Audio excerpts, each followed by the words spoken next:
অপার রহস্যময়। বিজ্ঞান সেই রহস্যের জট খুলছে প্রতিনিয়ত। আজ যা অনাবিষ্কৃত তা অবিশ্বাস্যও বটে।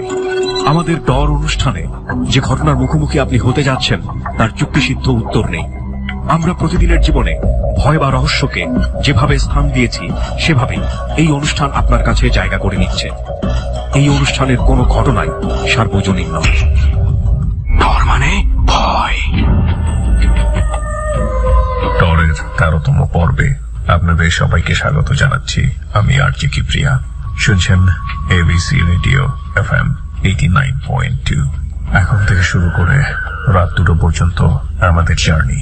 এবং ডর মানে আপনি নিশ্চয়ই জানেন, বাংলাদেশের আনাচে কানাচে বিভিন্ন জায়গাতে লুকিয়ে আছে হন্টেড প্লেস। সেই হন্টেড প্লেসগুলোতে ধারণ করা হয় ডর। এ সপ্তাহে আমরা এরকম একটি জায়গাতে বসেই ধারণ করেছি ডর, যেখানে গিয়ে পুরো টিম বিভিন্ন অভিজ্ঞতার সম্মুখীন হয়। প্রিয় শ্রোতা, আমরা হন্টেড প্লেস নির্বাচন করি কোনো একটি বন্ধুর জীবনে ঘটে যাওয়া অধিভৌতিক ঘটনার জায়গাটিকে।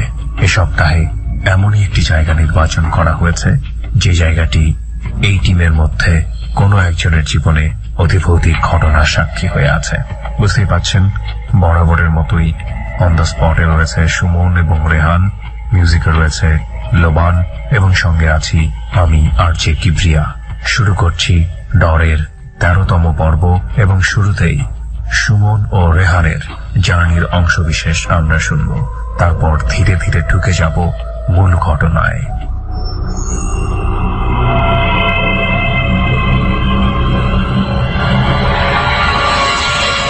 ডর মানে ভয়। এই প্রথমবারের মতো ডরের যাত্রায় রেহান এবং আমি আলাদা আলাদা ভাবে গন্তব্যের উদ্দেশ্যে রওনা দিয়েছি। বিশেষ এক কারণে রেহানকে পাঠানো হয়েছে বিশেষ এক জায়গায়। আমি যেখানে ছিলাম সেখান থেকে কাশিয়ানী থানায় আসতে আমার লাগে 1.5 ঘন্টা। ওয়েট করছি, জানি না কখন সুমন এসে পৌঁছাবে। পৌঁছানোর পরেই আমরা একসাথে রওনা দিব হিরণকান্দি। জামিল ভাই, অবশেষে বহু কষ্টে এখানে পৌঁছেছি না দোস্ত? এই সেই হিরণকান্দি। আমার মনে হয় ডরে এতদিন যতগুলা জার্নি করছি, আজকের জার্নিটাই আমাদের জন্য সবচেয়ে টাফ ছিল। জামিল ভাই, এত কষ্ট করে আমরা আসলাম, মানে এই কি শুধু এই আম গাছটা দেখার জন্য? আসলে আম গাছটা নিয়ে ঘটনাটা হচ্ছে যে এই আম গাছটা তো অনেক আগের, এই প্রায় 150 বছর আগে আমরা বুঝতেছি যে রেহান দেখলেই বোঝা যায় যে আম গাছটা অনেক বছরের। জি জি, অনেক পুরানো। কিন্তু এই আম গাছটা যে মালিক, সে মানে আম গাছটা চিন্তা ভাবনা করছে বিক্রি করে দেবে। তা একজনের কাছে বিক্রি করে দিয়েছে। বিক্রি করে দেওয়ার পর তাকে স্বপ্নে দেখানো হয়েছে যে তুই এই গাছটা বিক্রি করিস না, এই গাছটা বিক্রি করলে তোর ক্ষতি হতে পারে। প্রথম মালিককে এই স্বপ্নটা দেখানো হয়। জি, প্রথম মালিককে স্বপ্নটা দেখানো হয়েছে। তখন সে মালিক সেটা বিশ্বাস করে নাই। তারপরও বলছে যে আমি বিক্রি করে দিছি, যেটা দিছি তো দিছি। আবার আমি যেটা জানছি যে মালিক এগুলো একটু বিশ্বাস করে কম। তারপর মনে করেন যার কাছে বিক্রি করছে যে গাছটা, তাকে আবার স্বপ্ন দেখানো হয়েছে যে তুই গাছটা কাটতে যাস না, তাহলে তোর ক্ষতি হতে কিনছে সে মনে হয় গাছটা কাটতে চাইছে। জি জি, এই গাছটা কাটতে চাইছে। তখন সে গাছটা কাটার জন্য আসে, 3 জন লোক পাঠাইছে। সে নিজে আসে নাই। তা হিরণকান্দির আম গাছটা কিনছি, তোরা যে গাছটা কাটে। তা গাছ কাটতে আসলে 3 জন এসে যখন কোপ দেয় গাছে, তখন মনে ওই 3 জনই জায়গায় মানে মৃত অবস্থায় তাদেরকে পাওয়া যায়। পাওয়া গেলে মনে করেন যে ওই ঘটনা আমাদের পুরো এলাকা ছড়াই যায়। ছড়াই গেলে তখন ওই জায়গাটা মনে করেন ওইখান থেকে খুব ভয়ানক হয়ে ওঠে। এই জায়গাতে অনেক লোকজন আসে যায়। এখন এই জায়গাটা খুব পরিচিত। আচ্ছা, আমারে বলেন তো, যে এই সময়তে রাতের বেলা যদিও বিশেষ করে মানুষ আসার কথা না, তো আমরা খেয়াল করছি যে মানে একদমই নীরব। এখানে কি ওই রাতের বেলা কোনো মানুষ আসা যাওয়া, কোনো আশেপাশের তো একটা রাস্তাও আছে দেখলাম, এদিক দিয়েও মানুষজন আসা যাওয়া করেন? এখান দিয়ে আসলে ওই যে আপনার সামনে যে রাস্তাটা দেখতেছেন, ওইটা হচ্ছে বিশ্ব রোড, হাইওয়ে রোড। তা এই রাস্তাতে এই যে রাস্তাটা নেমে এসেছে, যে ডালটা, এই ডালের এই সাইডে যে একটু ভিতরে যে জাম গাছটা, এখানে আসলে কিছু বাড়ি দেখতে পাচ্ছেন। এখানে এরা সন্ধ্যার পর এরা বাড়ি থেকে বের হয় না। এখানে পুরো এলাকাটা নীরব হয়ে যায়। আর আম গাছ থেকে তো অনেক দূরে বাড়ি। একটা জিনিস রেহান, আম গাছটা হয়তো দিনের বেলা দেখলে অনেক ভালো লাগতে পারে, কিন্তু রাতের বেলা দেখে কিন্তু আম গাছটা অনেক ভয়ঙ্করই মনে হয়। এত বড় বিশাল আম গাছ আমিও দেখছি কিনা একটু সন্দেহ এটা আছে। মানে গাছটা কিন্তু নিজের মধ্যে নিজে গাছটার কারণে একটা এনভায়রনমেন্ট ক্রিয়েট করে ফেলছে। গাছটাই একটা পরিবেশ। জি জি ভাই, যে আম গাছের এই সাইডে কিন্তু বিশাল বিল। আচ্ছা আচ্ছা, এই যে এই পাশে যে দেখা যাচ্ছে এটা বিল। এটা বিল, আর এই সাইডে যেগুলো আছে সেগুলো হচ্ছে সামনের দিক দিয়ে বাড়ি ঘর আছে। আসলে এই সময়টা থাকতে আমার নিজের কাছে খুব ভয় লাগতেছে। আচ্ছা জামিল ভাই, আপনি বলেন তো, আমরা যে জায়গাটার মধ্যে বসছি জি। এইখানে মোটামুটি সেফটি আছে তো, নাকি মাথানেও খুব একটা প্রবলেম হইতে পারে? মানুষের কাছে শুনছি যে এখানে সন্ধ্যার পর গেলে ক্ষতি হয়, এমন হয়। আমরা যে আম গাছটা থেকে একটু দূরে আছি, আসলে সম্ভবত এই জায়গাটা থাকলে সেরকম একটা সমস্যা হওয়ার কথা না। ওকে, ঠিক আছে রেহান, তাহলে আমরা এখানে বসে আছি, শুরু করি। এখানে বসে দেখি বা আম পরবর্তী যে আমরা যার কাছ থেকে গল্প শুনবো। আমার তো শোনার পরে কথার ফাঁকে ফাঁকে আমার শুধু আম গাছের দিকেই চোখ চলে ওইটাই যাচ্ছে। চিন্তা করতেছিলাম যে গল্প শোনার পরে না আম গাছটা ভয়ঙ্কর হয়ে যায়। আচ্ছা যাই হোক, হাসান ভাই, মানে কি অবস্থা? আম গাছের কথা তো শুনলেন, মোটামুটি কমফোর্টেবল আছেন তো, নাকি আপনি ভয়ের কথা বলতে পারবেন না? না, আমার ভয় করছে, কিন্তু তবু আমি নিজেকে আর কি একটু কন্ট্রোল করতে চেষ্টা করতেছি। আসলে আম গাছটা কিন্তু অনেক ভয়ঙ্কর দেখতে দেখা যেতেছে। তা আম গাছটার দিকে একটু কম তাকানোটাই বেটার হবে। হ্যাঁ, আমরা কারণ- নিজেরা একটু জি, জি, কথা জি। বলে। সেটাই, আমরা মানসিক ভাবে একটু তৈরি হইনি, কারণ কি রাত্রেবেলা কিন্তু বড় সড়ো গাছ বা বড় কোনো পাহাড় টাহাড় দেখলেও একটু ভয় ভয় লাগে। ভয় ভয় লাগে। হ্যাঁ, আমি এরকম আম গাছ আসলে কখনো দেখি নাই। আরো শীত করতেছে হালকা হালকা। হাসান ভাই একটা কথা কিন্তু ঠিক বলছে যে আসলে ওই শীতটা একটু আমাদের প্রবলেম করছে, কারণ Right. শীত গ্রামের মধ্যে শীত already হ্যাঁ। জি জি, এখন কুয়াশাগুলো শীত দেখা হ্যাঁ, যাচ্ছে। ওই দেখেন দূরে কুয়াশা দেখা যাচ্ছে স্পষ্ট। ওকে হাসান ভাই, আমরা তাহলে খুব বেশি সময় আশা করি এখানে থাকবো না, আমরা শুরু করি। আপনাকে দিয়ে শুরু করি হাসান ভাই, কি বলেন? হ্যাঁ, হতে পারে। হাসান ভাই আগে হতে পারে। বলো। জি, সেটা তাহলে তো- হাসান ভাই, জি। আপনার লাইফে প্রথম এই ধরনের এক্সপিরিয়েন্স কি ছিল? প্রথম তখন আমি আর কি ছোট ছিলাম আরো, তো আমাদের এটা বাড়ির কত পাশে, বছর আগের ঘটনা? এটা মনে করেন 2006-07 ঘটনা। আচ্ছা। আর ছোট ছিলাম, কিন্তু আমি সবই বুঝি। হুম। মনে করেন ওই জায়গায় বাড়িঘর ছিল না, অনেক বাড়িঘর কম ছিল। কোন 4-5টা। জায়গায় এটা? আপনি কোথায় এটা থাকেন? আপনার, আমি যে জায়গায় থাকি আর কি, হুম। এটা আপনার চেরাগালির ভিতরে একটা দেওরা নামে একটা এলাকা আছে, গাজীপুরের ভিতরে। গাজীপুরের ভেতরে? হ্যাঁ, দেওরা নামে একটা এলাকা আছে, দেওরা ফকির মার্কেট। ওই জায়গায় যাওয়ার পরে আমরা দেখছি যে বাড়িঘর একদমই কম, চারিদিকে জঙ্গল ছিল, ধান ক্ষেত ছিল। এখন অনেক বাড়িঘর হয়ে গেছে। হুম। তো মনে করেন তখন যে শিরার বাড়ি ছিল, তার একটা মাটির ঘর ছিল, দুইটা শিরার মাটির বাড়ি? ঘর। হ্যাঁ, শিরার বাড়ি। হ্যাঁ, তার আশেপাশে সব ছিল জঙ্গল, অনেক ভয়ঙ্কর জঙ্গল। ওটা শিরার বাড়ির নাম কেন? এটা লোকটার নাম শিরা। আচ্ছা আচ্ছা আচ্ছা। তারপরে আচ্ছা, ওই থেকে নাম শিরার অনুসারে আর কি হ্যাঁ, শিরার শিরার বাড়ি বাড়ি। হয়ে গেছে। আচ্ছা। তো ওই শিরার বাড়ির আশেপাশে অনেক জঙ্গল ছিল, অনেক বাঁশ ঝোপ এগুলা ছিল। তো ওই বাঁশ ঝোপের মাঝখানে আবার একটা মাটির ঘর ছিল।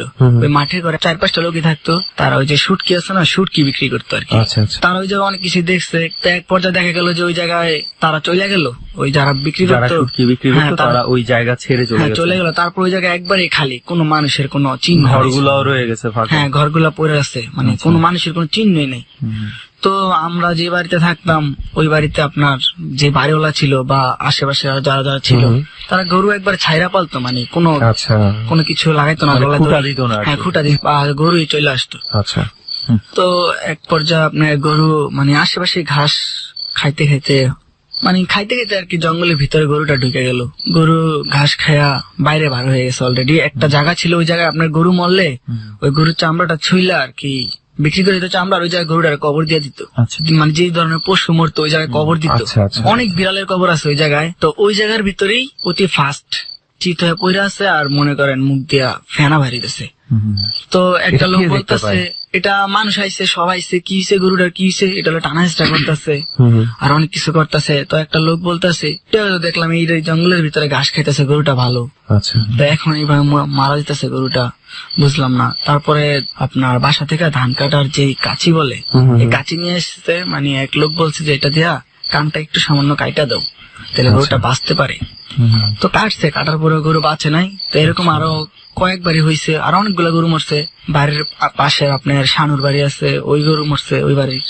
তারপরে আপনার ওই পাশে আরো কয়েকজনের গরু আছে। কিন্তু তারপরে গরুগুলা কেন মরতেছে, এটার কি কোনো কারণ বা না, এটা এবং আপনার- প্রত্যেকটা গরু কি একই ভাবে মারা গেছে এইভাবে? হ্যাঁ, এইভাবে, কিন্তু সব একই স্পটে মরে নাই, বিভিন্ন স্পটে মরছে। এটা কিন্তু কি মানে কোন রকম রোগ হতে পারে না?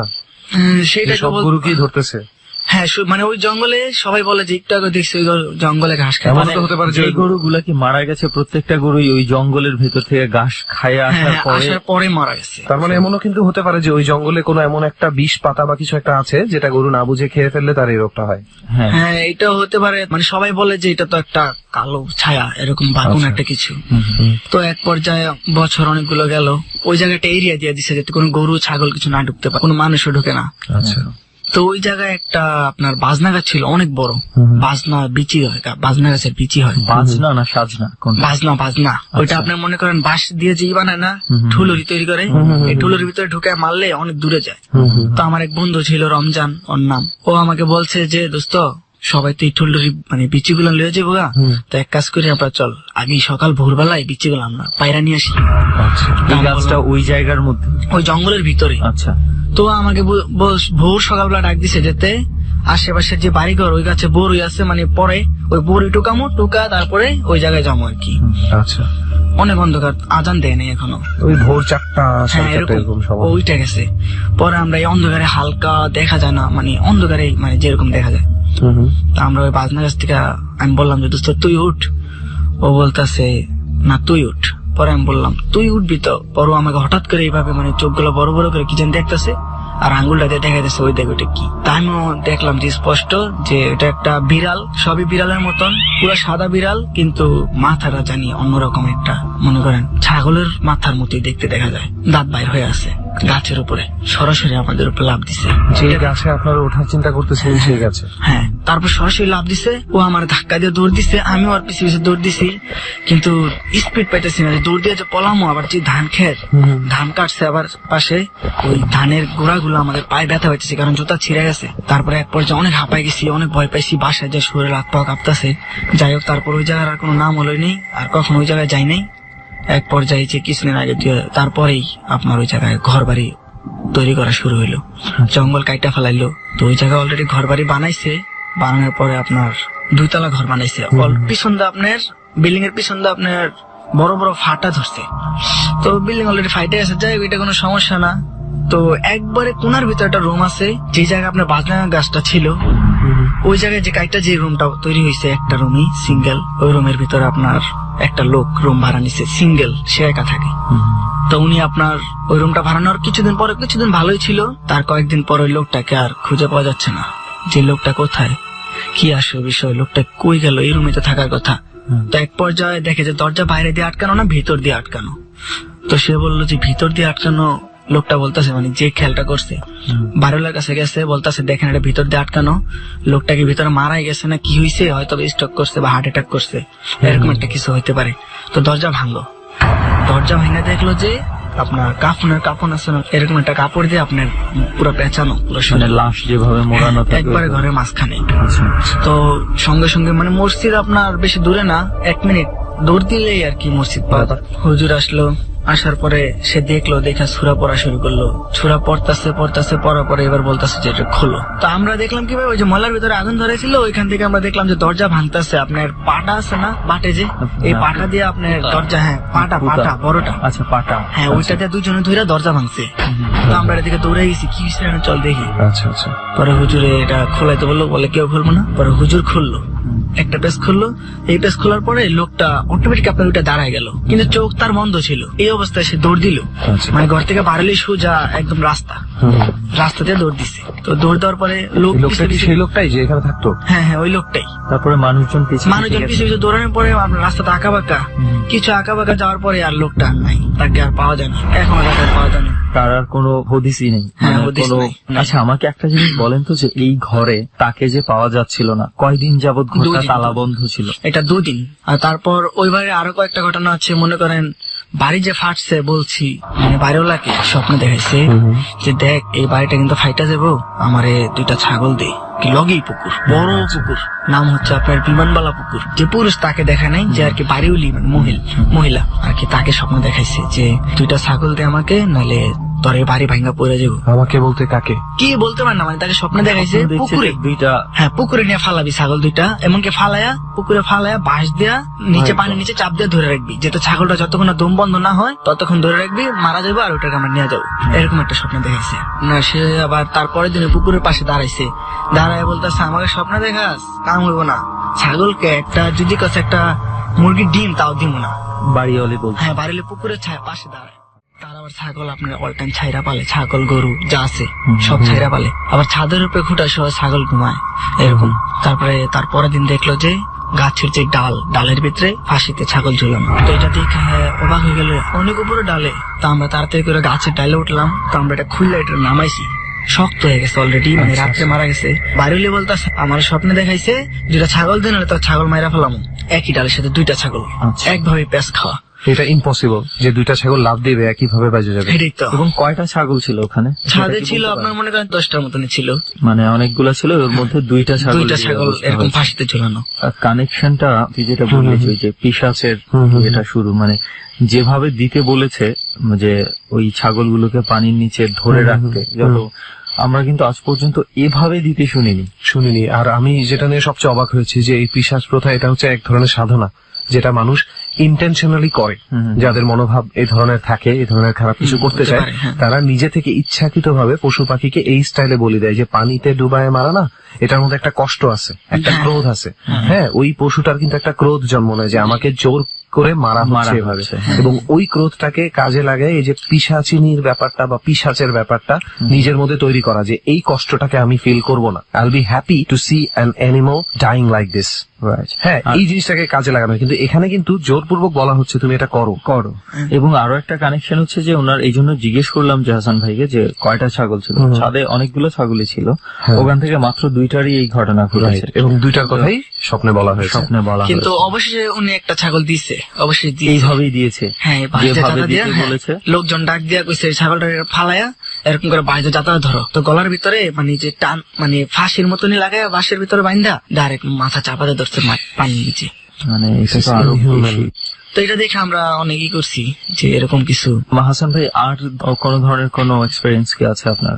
মনে করেন আমার এরকম আরো কিছু ঘটনা ঘটছে আমার সাথে, যেগুলো আমি অনেক ভয় পাইছি। এমনকি আমাদের বন্ধু বান্ধব বা আমাদের বাড়ির যে আরো লগের পাশের ঘরে যে মেয়েরা থাকে, ওরা অনেক ভয় পাইছে। একদম কাছের মানুষদের সাথেই ঘটেছে এটা। মনে করেন আপনার একটা মেয়ে ছিল, অনেক ভালো ছিল মেয়েটা, তার সাথে আমরা প্রতিদিন গোল্লা খেলতাম, বউচি খেলতাম। আপনাদের সমবয়সী? হ্যাঁ, আমাদের সমবয়সী একটা মেয়ে, কিন্তু আমরা ছেলে মেয়ে একসাথে খেলতাম। আচ্ছা আচ্ছা।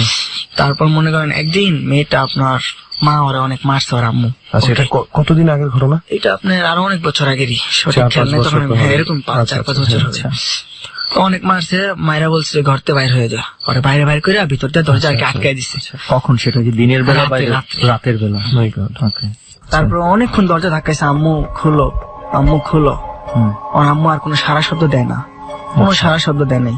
আচ্ছা। তো না দেওয়ার পরেও বাইরে দিয়ে রাস্তা দিয়ে হাঁটতেছে। তো হাঁটতে হাঁটতে এক লোক আবার দেখছে যে কিরে তুই যা কি করতেছস, পরিচিত বাসায় যা। এটা কি পরিচিত কেউ? হ্যাঁ, পরিচিত, আর চিনে, মানে আশেপাশে এলাকার লোকজন। এলাকার লোকজন বলতেছে যে আম্মু তো আমাকে বাইরে করে দিছে। আচ্ছা, এখন তো আমার আমার কাছে চাইলের বস্তা তো আমি বাসায় রাখতে হইব আমার, তারপর তোকে আর কি বাসায় নিয়ে যেতে পারবো। আচ্ছা, তুই থাক, এনেই থাক, আমি চাইলের বস্তা রেখে আসতেছি বাসায়। তো বাসায় গেছে, আয়সা দেখে আর মেয়েটা নাই। প্রায় 1 দিন হয়ে গেল নাই। তারপর বাবা মা ওর খুঁজতেছে, কি রে আমার মেয়েটা হয়তো বাইর করে দিলাম। একটু বলে নাকি ওর বাবা মা ওর দরজা খুলে দিছে যেতে ঘরে ঢুকে, আর ঢুকে নাই। আর আসার নামে কোনো খবর নাই। তারপর মনে করেন এক লোক রাস্তার পাশে একটা বড় কবরস্থান আছে, ওই জায়গায় একটা খেরের একটা বড় বোঝা আছে। আচ্ছা। তো ওই বোঝার পাশে গিয়া বোঝার ভিতরে ঢেলান দিয়া বসে মোবাইলে গান শুনতেছে হেডফোন দিয়া। আচ্ছা আচ্ছা। তো সে ডাইনের দিক তাকায় দেখে কি তার পাশেই হাতের লগে একটা কি জানি বাড়ি খেয়েছে। বাড়ি খেলে তাকায় দেয় যে একটা পা, মানুষের পা। তো সেটা দেখে ডরে লাফ দিয়ে উঠছে, কিরে পা কার এটা? ঠিক রাত্রেবেলা দেখছে সে? না, সন্ধ্যার দিকে হয়। পরের দিন সন্ধ্যার ঘটনা? সন্ধ্যার বেলা। তো লোকটা পা দেখে ভয় পেয়ে গেছে, কি এটা পা কই থেকে আসলো? তো সে আর কোনো ভয় না পেয়ে পাটা ধরে টান দিল। টান দেওয়ার পরে একদম পুরো ওই মেয়েটার লাশটা একদম বাইর হয়ে আসছে। ওই মেয়েটা কিন্তু লাশটা কোনো স্বাভাবিক না, তার পুরো শরীরে কামড়ের দাগ, পা থেকে মাথা পর্যন্ত, আপনার জিভলা পর্যন্ত কামড়ের দাগ আছে। আমরা তো দেখছি, এমনকি আমাদের এলাকার সবাই দেখছে। শুধু হাফ প্যান্ট পরা ছিল আপনার, আচ্ছা আচ্ছা, বাচ্চা মেয়ে। হ্যাঁ ছোট, আচ্ছা, এটা কি 5-6 বছর হবে। পরবর্তীতে পোস্টমর্টেম বা এই ধরনের কোনো কিছু কি করা হয়েছে? পুলিশের সাথে কোনো রকম কোনো না, পুলিশের কাছে দেওয়া হয়নি, এলাকার মানুষই মিটমাট করছে এটা। আপনার মনে করেন কামড়ের দাগগুলো ছিল আপনার কুকুরের যে বড় বড় দুটা দাঁত থাকে না, এরকম বড় বড় দাঁত আপনার যে সিরিয়ালে 4-5টা থাকে বা নিচে উপরে কামড় দিলে কি এরকম গর্ত হবে, এরকম গর্ত ছিল। আচ্ছা রাইট। এটা যদি মানে আমরা যদি ইনকেস ধরি যে মানে কোন মানুষের কামড়ের দাগের মতো না, পায়ের আঙ্গুলে শুদ্ধ, বুড়ো আঙ্গুলে শুদ্ধ কামড় ছিল। মানুষ পায়ের বুড়ো আঙ্গুলে কেন কামড় দেবে? সেটা মানে মানুষ হলে এভাবে অন্তত হতো না। মানে আমরা আসলে এই প্রশ্নটা এই জন্য ছিল যে আমরা বিভিন্ন জায়গায় পত্রপত্রিকায় অনেক কিছু ধরনের দেখে, এই ধরনের বাচ্চা মেয়েদেরকে বাজে- রেপ করা হয়। হ্যাঁ বুঝছি, বাজে হ্যাঁ, কিছু বুঝতে পারছি। ঘটনা আমরা শুনি। বুঝতে তো পারছি। সেই জন্য আমরা এটা জিজ্ঞেস করলাম, বাট আপনি যে বর্ণনা দিয়েছেন তাতে অন্তত এটার কোনো হ্যাঁ। মানে সিমটম মনে হয় না। মনে আপনার হচ্ছে না। পায়েও কামড় ছিল, দুনো পায়ে, আপনার হাতেও কামড় ছিল। এটা শেষ পর্যন্ত কোনো কিছু বোঝা যায় না যে আসলে না, কিভাবে। পরে- আচ্ছা, বাবা মা কি তার নিজের বাবা মা ছিল না সৎ বাবা মা ছিল? নিজের বাবা মাই ছিল। আসলে খুবই একটা মানে বাড়ির পাশে তো এটা আমাদের থেকে একটা জিনিস আমার মনে হয় প্রত্যেকের জানা উচিত, শাসনের একটা লেভেল আছে, অতিরিক্ত শাসন ভালো না। আমার একটা বন্ধু ছিল বিল্লাল, আর একটা ছোট বোন ছিল আসমা নাম। আচ্ছা, তারপরের দিন রাত্রেবেলায় ঘুম থেকে ওইটা দরজা খুললা ওই খেরের ওই জায়গায় চলে গেছে মানে সরাসরি। ঘুমের চোখেই চলে হ্যাঁ গেছে। হ্যাঁ, ঘুমের চোখে চলে গেছে। তারপর চলে যাওয়ার পর আমার মা মনে করছে যে আর কি একটু টয়লেটে গেছে, তখন খুঁজে পায় না, 10 মিনিট হয়ে গেছে, পায় না। ও খেরের ভিতরে মাথা ঢুকায় বসে আছে, ওই যে জায়গা থেকে বাইর করছে ওই জায়গায় মাথা ঢুকায় বসে আছে। My God. পরে মানে ওর বড় ভাই দৌড়ে গেছে, যায় দেখে এই কাহিনী। যে মেয়েটা মারা গেছে ওই মেয়েটা আর এই মেয়েটা কি বান্ধবী ছিল? হ্যাঁ বান্ধবী ছিল, মানে একই জায়গার বুঝতে পারছিস? বন্ধু। যে মানে মারা গেছে যেই মেয়েটা এই বিভৎস ভাবে মারা গেল They know ওই each জায়গায়। other. বান্ধবী ছিল। মানে খুবই ভালো সম্পর্ক, ক্লোজ ছিল তারা। হ্যাঁ, কিন্তু বয়সটা তুই চিন্তা কর, ওই বয়সে তো এরকম একটা ঘটনা ঘটছে, ওখানে যাইতেই একটা পিছিমের ভয় লাগার কথা। ভয় লাগার কথা। তারপর ওর আমি গেছিলাম আমার ভাইয়ের সাথে, ওর ভাই করলো কি, ওর ধৈরা থাপ্পড় মারল, কেন কি লেগাইছিস তোর এত বড় সাহস? কিন্তু আর কোনো হুশ নেই, ওর চোখ বন্ধ। তোর এইভাবে ধৈরা দুজনে হাত ধরে ঘরে নিয়ে আসলাম। ঘরে নিয়ে আসার পর ও নিজের ঘরে ঢুকে না, ঢুকতেছে আরেক ঘরে ঢুকে মানুষের যে ল্যাপের নিচে ঢুকে বসছে। তো ওকে অনেক ডাক দেওয়ার পরে কামড়ে অ্যাবনর্মাল হ্যাঁ, মানে দরজার পিছ একবার ল্যাপের নিচে ঢুকতেছে, ল্যাপের নিচে ভাড়া চিৎকার মারতেছে, ও মা ওকে চিৎকার মারে দরজার পিছনে পলাইতেছে, কোনটা আবার চিল্লান দিতেছে, মানে চিল্লাইতে আবার দেখা যায় আবার অন্য জায়গায় চলে যেতেছে, আবার দৌড় দিতেছে, কি করতেছে হয় নিজেও মানে বলতে পারবো না। দূরের থেকে আমল করছে। ঠিক আছে, এর পরবর্তীতে মানে সে কি ঠিক হয়ে গেছে না কবিরাজ টবিরাজ ঠিক হয়ে দেখা গেছে, দিয়েছে? ঠিক হয়ে গেছে। আচ্ছা, বা হাসান ভাই মানে মানে আর কি ধরনের অভিজ্ঞতা আপনার রয়েছে? আরো একটা অভিজ্ঞতা আছে, যেটা আপনার মনে করেন আমি ময়মনসিংহ গেছিলাম আমার বন্ধু বান্ধবের সাথে। আচ্ছা তো ওই জায়গায় একটা ঘটনা ঘটছে, মানে ঘুরতে গিয়েছিলাম, যে ওরা তো গার্মেন্টসে চাকরি করে। আচ্ছা আচ্ছা, তো ওরা বলছে আচ্ছা দেশে তো যাবো, আমার সাথে তুই কি যাবি? তারপর আমরা কিছুদিন পরে রওনা দিয়ে দিলাম অলরেডি। তো মনে করেন রওনা দিলাম আমরা বিকালে, আপনার পৌঁছাইলাম আমরা অনেক রাত্রে। ময়মনসিংহে পৌঁছে। হ্যাঁ, তো মনে করেন- জায়গাটার নাম কি মনে আছে হাসান ভাই? না, ওটা একদম বর্ডারের কাছাকাছি। আচ্ছা আচ্ছা আচ্ছা, ওইটাই জানতে চাচ্ছিলাম যে কতটুকু গভীরে মনে আছে। হাইওয়ে রোডে নামাই দিছে, আচ্ছা বন্ধু আছে আনোয়ার আর একজন জাহাঙ্গীর, আচ্ছা, ওদের দুজনের বাড়ি ওই জায়গায়। তো নামাই দিছে, অন্য কোনো রিক্সা নেই, কিছু নাই, খেত দিয়ে হাইটা জাম লাগে, এরকম যেন রাস্তা, মাটির রাস্তা, একবার বর্ডারের কাছাকাছি ধরতে গেলে। তো যাইতেছি আমি বলতেছি কিরি এই জায়গায় তো অনেক ডর লাগতেছে, ঝিঝে পোকা চিচি করে ডাকতেছে। তারপর আপনার কোনো সারা শব্দ নেই, আমরা অস্তে একটা কথা বললে অনেক জোরে শোনা যেতেছে, আচ্ছা আচ্ছা, নীরবতার কারণে। হ্যাঁ, পাতার আওয়াজ শুনলেই মনে করেন অনেক এত আওয়াজ শোনা যাচ্ছে, একদম নীরব। তো যাইতে হঠাৎ দেখলাম যে ও বলতেছে যে কি রে, আমরা তো আইসে পড়ছি, ওই যে দেখা যাইতেছে, কিন্তু আসলে দেখা যাইতেছে না, ওই জায়গা না। যাইতে একবারে শিওর ভাবে যা অরিজিনাল জায়গায়, মানে যে জায়গায় বাসা ওই জায়গায় মানে পৌঁছে গেলাম। দেখা যাচ্ছে ওই যে দেখা যায়, দেখ মোমবাতি মানে কুপির যে হারিকেনের যে আলো, এটা দেখা যাইতেছে। তো আপনার বাড়িতে যাওয়ার আগেই বাম পাশে আপনার একটা আম গাছ আছে, মানে আম গাছের পাশ দিয়ে যাইতেছি, হঠাৎ করে আমার চোখ গেল। তখন মানে আম গাছটা দিয়ে যখন চোখ গেল, তখন আমার মনে করেন সময় 11টা, 11:30, 12টা মন বাজে। আচ্ছা, আমি হঠাৎ আমার আম গাছটার দিকে চোখ গেছে, চোখ যাওয়ার পরে আমি দেখতে পেলাম যে একটা 5 থেকে 6 বছরের বাচ্চা, সে আমার দিকে এইভাবে মানে ব্যাটা হয়ে চায় আছে। আচ্ছা, তো আমি ভাবছি যে এটা মানে কল্পনা, আমার মনের ভুল, কিছু নেই, 11টা 12টার সময় বাচ্চা ঘুরতে আসবে। তারপর বাচ্চাটা আমার দিকে তাকিয়ে আছে, কিন্তু অনেক কালো বাচ্চাটা, অন্ধকারে যেমন মিশা আছে এরকম। তা আমি ভাবছি যেমন কল্পনা, হয়তো মনের ভুল। তো আমি হাঁটা শুরু করছি, বাসায় গেছি, আর মার সাথে দেখা করছি, ওই জায়গায় মা থাকে, ওর মার সাথে দেখা করছি। তো আমরা খাওয়া দাওয়া করছি, পরে আমরা মনে করেন যেই ঘরে মানে ঘুমামো ওই ঘরে আপনার জানালাটা আপনার বিপরীত মানে পাশে, জানালাটাই আপনার পূর্ব পাশে। আচ্ছা, আচ্ছা। আর পশ্চিম দিকে মাথা দিলে আপনার পাটা পরে আপনার এই দিকে জানালা বরাবর পা পড়ে। হ্যাঁ, পা পরান, পশ্চিম দিকে মাথা দিতে হবে, কিচ্ছু করার নেই। তো আপনার আমরা এইভাবে শুইলাম, তো আমরা তিনজনে এক খাটে শুইলাম, আর একবার ওই পাশে পুনা আর আম্মু আর একটা ছোট বোন আছে ওই পাশে শুইছে। তো শুইছে, আমি আবার রাত হয়েছে, আমি আবার অনেক দেরিতে ঘুমাই। শোয়ার পরে আমি ওর বুকের উপর হাত দিয়ে শুয়ে আছি, চোখ বন্ধ করে আছি। তো একবারে দেখলাম যে ও মানে শেষরায় মানে নিচে দিকে যেতেছে। আপনার ফ্রেন্ড? হ্যাঁ, তার আধা ঘন্টা পরে, মানে শোয়ার আধা ঘন্টা পরেই শেষরায় নিচে দিকে যেতেছে। তা আমি মনে করছি যে মানে পা আডু ব্যাগা করতেছে বা ভালো লাগতেছে না, এরকম কিছু। কিন্তু আস্তে আস্তে ওর বডি থেকে আমার মাথার বুকের কাছে হাত আসা বললো, আস্তে আস্তে ওর মুখের কাছে, আস্তে আস্তে একবার তলেই চলে গেল। তাই মনে হচ্ছে মানে উঠা বইছে, আমি না জাগে, মানে ও চাইছিল যে আমি যাতে না জেগে যাই, এই কারণে অস্তেই করে বাইর হইছে।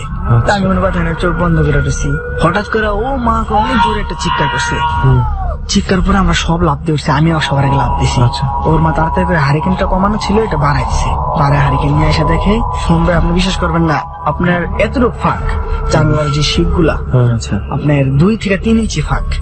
এই ফাঁক দিয়ে আপনার হাতটাই ভালো করে যাবো না, ভালো করে হাত বাইর করতে পারবেন না। ওই ফাঁক দিয়ে রান পর্যন্ত একদম পুরো বাইরে, জানলার বাইরে। আর মনে করেন জানলাতে তাকাইলে কিন্তু আবার সরাসরি আম গাছটা দেখা যায়।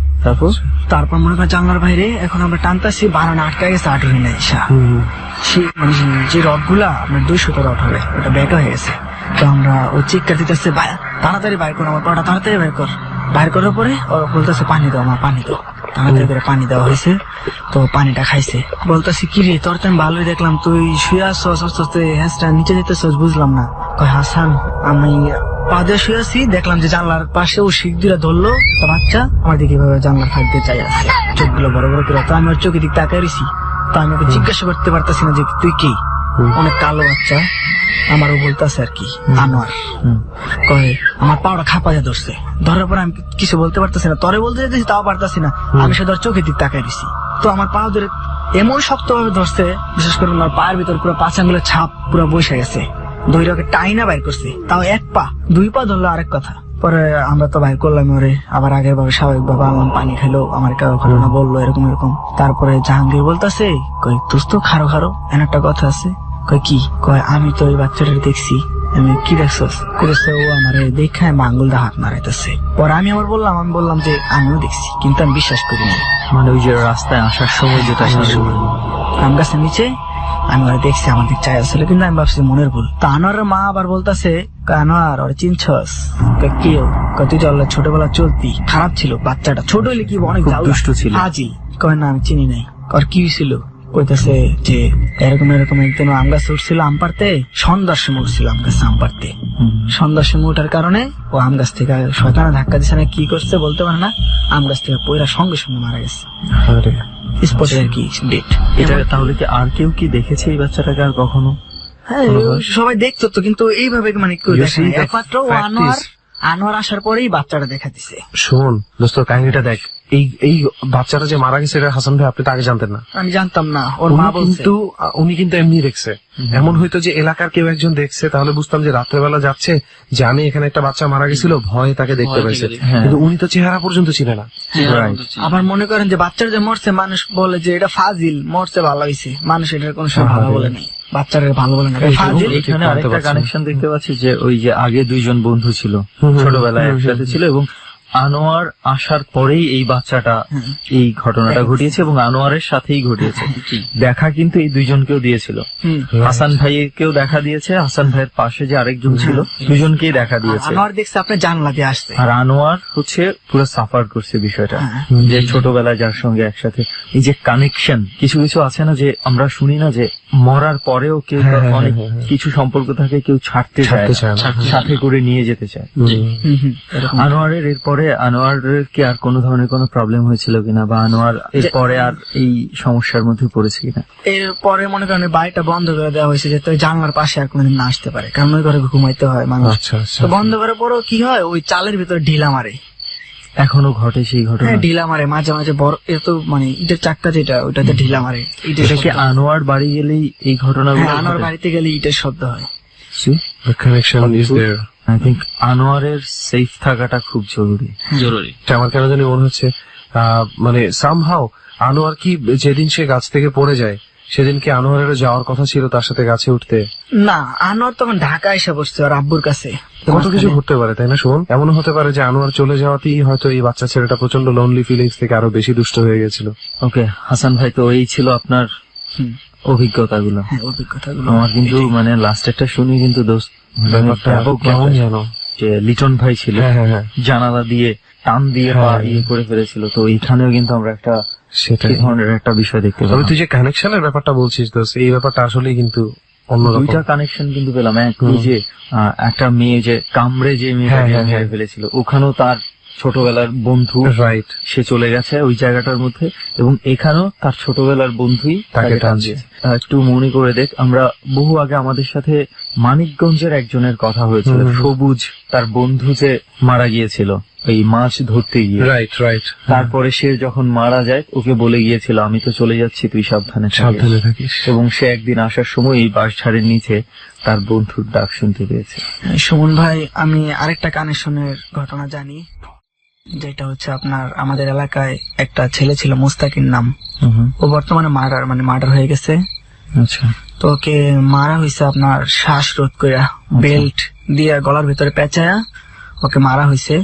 মায়েরা আপনার কাপড় চোপড় একদম খুইলা ফেলা হয়েছে। খুইলা তাকে যে একটা ছোট পুকুর আছে ওই জায়গায়, ওই পুকুরের ভিতরে কস্তুরির নিচে বইরা দেওয়া হয়েছে।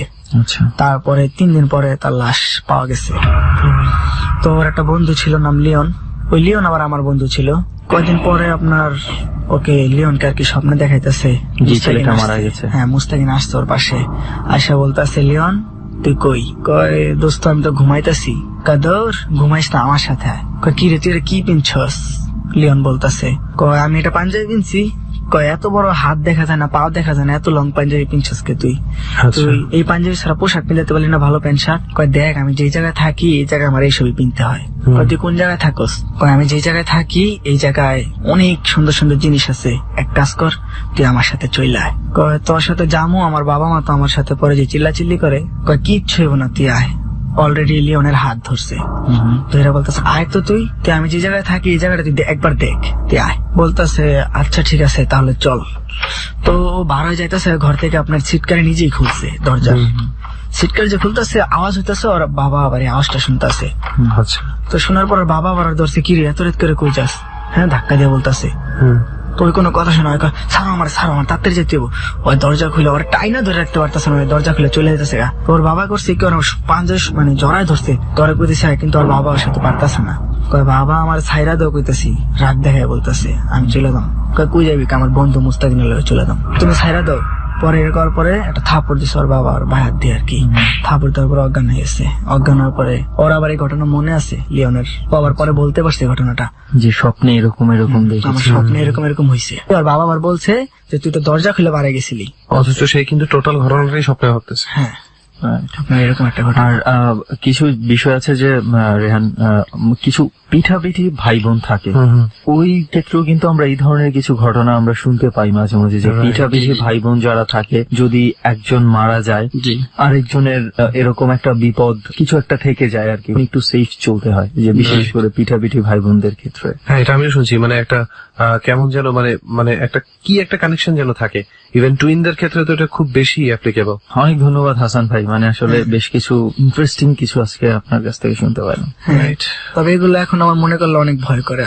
আসলে ভয় পাওয়ার কথা, এই জায়গায় বসে বলতেছেন এই আম গাছের দিকে তাকাইলে তো এমনি ভয় করে। আর এমনিতেই তো একটা ভয়ঙ্কর জায়গায় আছি, দেখতেই ভয় লাগতেছে। জি জামিল ভাই, জি যে আম গাছের নিচে আপনি নিয়ে আসছেন, মোটামুটি সবাইকে ভয় পাওয়ায় দিচ্ছেন আমাদেরকে। তো যাই হোক, জামিল ভাই আপনার তো এই ধরনের অভিজ্ঞতা বেশ কিছু আছে, জি আপনার অভিজ্ঞতাগুলো কি একটু শুনি। সুমন ভাই, আমার 2004-এর ঘটনা।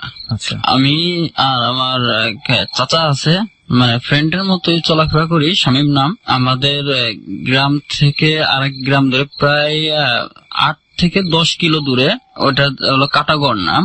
ওইটা এখানে একটা মাজার আছে, ওই মাজারের ওইখানে এই বিশাল মেলা হয় চৈত্র মাসের 12 তারিখে। আমরা যে এইখানে আছি এইখান থেকে সেটা কতটুকু দূর? আমাদের এইখান থেকে সেটা অনেকই দূর, প্রায় 25-30 টাকা বাস ভাড়া নেবে আর কি। জি জি জি। আমরা দুজন এখানে যাই, মেলায় যাই। তা মেলা শুরু হওয়ার আগেই যাই, যাওয়ার পর আমরা ওইখানে ঘোরাফেরা করি। ঘোরাফেরা করতেও তো অনেক রাত হয়ে যায়, প্রায় রাত 1টা বেজে যায়। ওইখান থেকে ও বলতেছে যে যত রাতে হোক আমরা বাড়ি চলে যাবো। তাই আমি বলছি যে না, 1টা জন বেজে গেছে, দরকার হলো আমরা মেলার ভিতরে ঘোরাফেরা করি, আর নইলে আমরা কারো আমাদের আত্মীয় আছে সেই বাড়ি যাই। তো বলতেছে না, কোনো বাড়ি যাব না, আমরা সরাসরি বাড়িতে যাব। অন্ধকার রাত, মানে অন্ধকার, হালকা হালকা আবার জ্যোৎস্না মানে উঠতেছে, মেঘ আকাশে একটু মেঘ মেঘ। তা আমি যে গ্যাস লাইট সিস্টেমে খোদের আলো জ্বলে, লাইট আছে মাথায়, আলো জ্বলে, 15 টাকা দাম। একটা লাইট কিনে আমরা দুজনে যাচ্ছি। ওইখান থেকে 12 কিলো রাস্তা আমাদের হাঁটা লাগবে, প্রায় আপনার 2 ঘন্টা হাঁটা লাগবে। একটা যদি বাজে 2টা 3টা, তাহলে 3টা বাজে আমাদের বাড়ি পৌঁছাবো। ও বলতেছে যে কিসের ভয়, আমরা দুজন যেহেতু আছি, আল্লাহর রহমতে কোনো ভয় নাই, চল আমরা চলে যাই। তাই আমি বলতেছি দেখ, তারপর ওই জায়গাটা আমরা যে যাব, যদি কোনো গ্রাম হতো তাহলে না হয়তো। বিশাল বিল, এই বিলের মাঝখানে মনে করেন 4-5 কিলো ফাঁকা, আপনার শুধু বিল আর বিল রাস্তা, আর ওই রাস্তার 2 পাশ দিয়ে শুধু বাগান, কোনো বাড়ি ঘর নেই। তার একটু সামনে এসে আপনার একটা নদী, ওই নদীটা হচ্ছে বারাসিয়া নদী বলে। ওই নদীটার এই পাশে একটা গ্রাম আছে, ওটার নাম হলো কলিমাজি। কলিমাজি গ্রাম, কলিমাজি গ্রামটার সামনে হলো যে নদীটা, নদীটা পার হয়ে ওই রাস্তা দিয়ে হেঁটে আমাদের বাড়ি আসতে হবে। যে গ্রামটার নাম বললাম কলিমাজি, কলিমাজি থেকে প্রায় 3 কিলো হবে ওই মেলাটা। কোনো গাড়ি নেই, কোনো কিছু নেই, এত রাত্রে গাড়ি গুড়ি কিছু পাওয়া যায় না। মেন রোড দিয়ে আমরা হাঁটতেছি, তা মেন রোড দিয়ে হাঁটতে বাদ যাচ্ছে, ওই সিঁড়ি যায়, আপনার ওই হোন্ডা যায়। হাঁটতে হাঁটতে হাঁটতে হাঁটতে আমরা নামছি হচ্ছে তালতলা নামে একটা জায়গা আছে। ওই জায়গাটা মনে করেন যে প্রায় 2 কিলো ফাঁকা, তারপরে হচ্ছে গ্রাম। তো 2 কিলো ফাঁকা, 2 সাইডে হলো বাবরা গাছ। তা রাত সে সময় মনে করেন আমরা আধা ঘন্টার বেশি হাঁটছি, প্রায় 40-45 মিনিট হাঁটছি দুজনে। হাঁটতে হাঁটতে ওই তালতলা আসছি, আসার পরে বাবরা গাছের ওইখানে যখন হাঁটতেছি, তখন আমার কাছে কিরকম যেন ভয় ভয় লাগতেছে। আপনার ঝিঝি পোকা ডাকতেছে, হালকা একটু বৃষ্টি নামছিল, তারপর ওই যে আপনার ওই ব্যাং ডাকতেছে। ওই বাবরা গাছের ওইখানে আসার পর এখন দেখি একটা বিড়াল, সাদা একটা বিড়াল পার কাছে এসে মেউ মেউ করতেছে। চিন্তা ভাবনা করলাম এটা তো গ্রাম না, একটা বিল, বিলের মাঝখানে বিড়াল আসলো কোথা থেকে। তখন মনের ভিতর আরো ভয় বেশি লেগে গেল যে আসলে ওই বিলের ভিতরে বিড়াল আসলো কোথা থেকে। তখন শয়তানি করতে করতে আমি একটা লাথি মারছি, লাথি মারার পর বিড়াল আপনার 3টা হয়ে গেছে, পিছনে মেউ মেউ করতেছে, কিন্তু আমাদের সামনে আসতেছে না। আমরা বিড়ালের আগে, তা যতই সামনের দিক হাঁটি, আপনার পিছনের দিক কিন্তু চোখ যে কখন মনে হয় কামড়ায় ধরে কিনা, এরকম একটা ভয় ভিতরে কাজ করতেছে। তা আবার ওই সময় মনের ভিতরে মনে করেন যে পুরো ভয়, তারপরও আল্লাহর নাম নিচ্ছি। তা আস্তে আস্তে আস্তে আস্তে ওই গ্রামের কাছে যখন আসছি, তখন মনে করেন ওই কলিমাজি গ্রাম, ওইখানে দেখি কোনো বিড়াল নেই, কোনো কিছু নেই। তখন ওই যে বারাসিয়া যে নদীর কথাটা বললাম, একটু বড়ই নদী, 4 আছে, 4 দেওয়া বাঁশের সাঁকো, বাঁশের সাঁকো। তা ওইটা মনে করেন যে অনেক বড়, ছোট সাঁকো হলে হয়তো, নদী যেহেতু অনেক বড়। তা ওইখানে যাওয়ার পর আপনার ওই সাঁকোতে উঠছে, তা পরানের ভিতর তো মনে করেন এমনি ভয় লাগতেছে, আরো এত রাত্রে সাঁকোর ভিতরে উঠছি অন্যরকম। সাঁকোতে যখন উঠছি, সাঁকোর ওই সাইডে মনে করেন যে বিশাল জঙ্গল, আর ওই নদীর থেকে যে উঠা লাগবে সেটা মনে করেন পাহাড়ের মতো ঢাল উঠা লাগবে। ওইখানে একটা গাব গাছ আছে, কলিমাজির এক লোক ওইখানে আবার গলায় ফাঁসি দিয়ে মারা গেছিল। ওই কল্পনাটা তখন আমাদের দুজনের মনে উঠছে। তখন আমি বলতেছি, এই শামিম তুই চুপ কর, চুপ করে থাক, আস্তে আস্তে পার হ। পা যে উঁচু করে যে পাটা ফেলাবো সেই শক্তি নাই। তা হঠাৎ যখন ওই 4-এর যখন মাঝখানে আসছি, তখন মানে আমরা দুজনই অনুভব করতেছি কিন্তু কিছু দেখতেছি না। ওই 4 ধরে কে যেন ঝাঁকাইতেছে জোরে জোরে, মানে স্প্রিং করতেছে 4। তখন ওই পাও ফেলাইতে হতেছে না, পাও ঘষাইয়া নিতেছি, আপনার পাও ঘষাতে ঘষাতে উপর দিয়ে পাও জি জি ঘষে ঘষে যাচ্ছি, কিন্তু পাও উঁচু করতে পারতেছি না। মানে আল্লাহ আল্লাহ করতে করতে কোন রকম ঘাটে যে পৌঁছালাম, যে উঁচা জায়গাটা উঠতে হবে। তখন আমরা উঁচা জায়গাটা উঠছি, উঠার পর এখন ওই গাব গাছের দিক চোখ গেলে এখন দেখি মানে ও দেখতেছে না কিছু, আমার চোখে দেখা যায় যে ওই সেই যে লোকটা মারা গেছিল ওখানে গলায় ফাঁসি দেয়া, তার গলায় ফাঁসি লাগানোই সে ঝুলতেছে ওই গাছটার মধ্যে ডালের ভিতরে। আমি কই স্বামী ওই যে দেখ দেখ দেখ, কয় আমি তো কিছু দেখি না। আমি কই যে চাই রয়েছে দেহস না ওই যে ঝুলতেছে, কয় কো আমি তো কিছু দেখতেছি না, তুই কি দাওস? কয় এটা তোর মনের ভুল ধারণা, তুই আয় আমার সাথে এটা। আমি কই আমারে তুই ধরে নে, আমি হাঁটতে পারতেছি না, আমারে ধরে রাখছে। আর কিছু দূর এই মাঠটা পাড়ি দেওয়া পারলেই মনে করেন যে আমরা আমাদের গন্তব্যে পৌঁছাইতে পারবো। এই মাঠটাই হলো বিশাল মাঠ। যাচ্ছি হঠাৎ করে দেখি সামনে ওই সেই বিড়াল তিনটা, যে বিড়াল তিনটা নদীর এপার থেকে দেখা দিছিল, ওই কলিমাঝি গ্রামের কাছে আসলে আমরা দেখি বিড়াল নাই, সে বিড়াল তিনটা আবার দেখি ওইখানে। আরো আতঙ্কে ভয় লেগে গেল মনের ভিতর। তা ওই পাশে আবার বাঁশঝাড়, তো বাঁশঝাড়ের পাশে দেখি মানে আমাদের রাস্তার পাশে বিড়াল, তো বিড়াল মিউ মিউ মিউ মিউ করতেছে, আবার বিড়াল রাখি দিছি যে সারা বিড়াল আমাকে 5 ছাড়লি না হন শামীম দিয়েছে। তখন বিড়াল হয়ে গেছে 7টা। ওই শামীম তখন অনুভব করছে বাঁশবাগানের ভিতরে, আমি সেটা দেখি নাই, ও দেখতেছে যে বাঁশবাগানের ভিতরে কে যেন বাঁশ ধরে টাইনে ফাড়ে ফেলাচ্ছে, মানে পুরো বাঁশ চড়াত চড়াত করে শব্দ হচ্ছে, যে বাঁশের যে ফাঁপ গুলা আছে ওইগুলা ফাটতেছে। তখন ও আমার জড়াই ধরলো। আমরা হাঁটতেছি, আকাশে মেঘ হয়ে আসছে, চৈত্র মাস তো, আকাশে মেঘ হয়ে আসছে, মানে আমাদের কাছে লাগতেছে পুরো আকাশ অন্ধকার হয়ে আসছে আর ঝড় উঠে আসতেছে, মানে ধুলো ময়লা ঝড় উঠে আসতেছে, পুরো বিড়াল নাই, ঝড় উঠে আসতেছে। তখন আমরা দাঁড়াইছি, ওইখানে একটা জায়গা আছে, ওই জায়গাটা ওই আপনার একটা মরা একটা তাল গাছ আছে, ফাঁকা জায়গাটা, ফাঁকা রাস্তা, দুই পাশে আপনার চক মানে কি মাঠ, বিল, এই বিল দুই সাইডে বিল দেখা যাচ্ছে।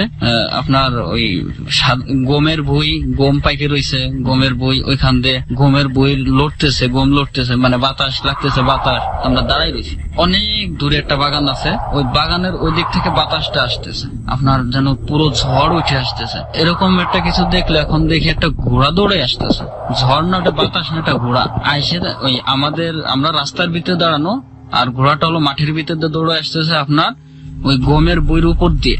গমের বই আছে, তারপর অনেক কিছু আছে, যে মাঠের ভিতর দিয়ে দৌড়ে আসতেছে। দৌড়ে আসার পর আমাদের ওইখানে দাঁড়ানোর পর ঘোড়ার উপরে একজন মানুষ আছে, ঘোড়ার পিঠে বসা, কিন্তু অরিজিনালি কি ভালো করে খেয়াল করে দেখলাম যে ঘোড়ার কোনো মাথা নেই।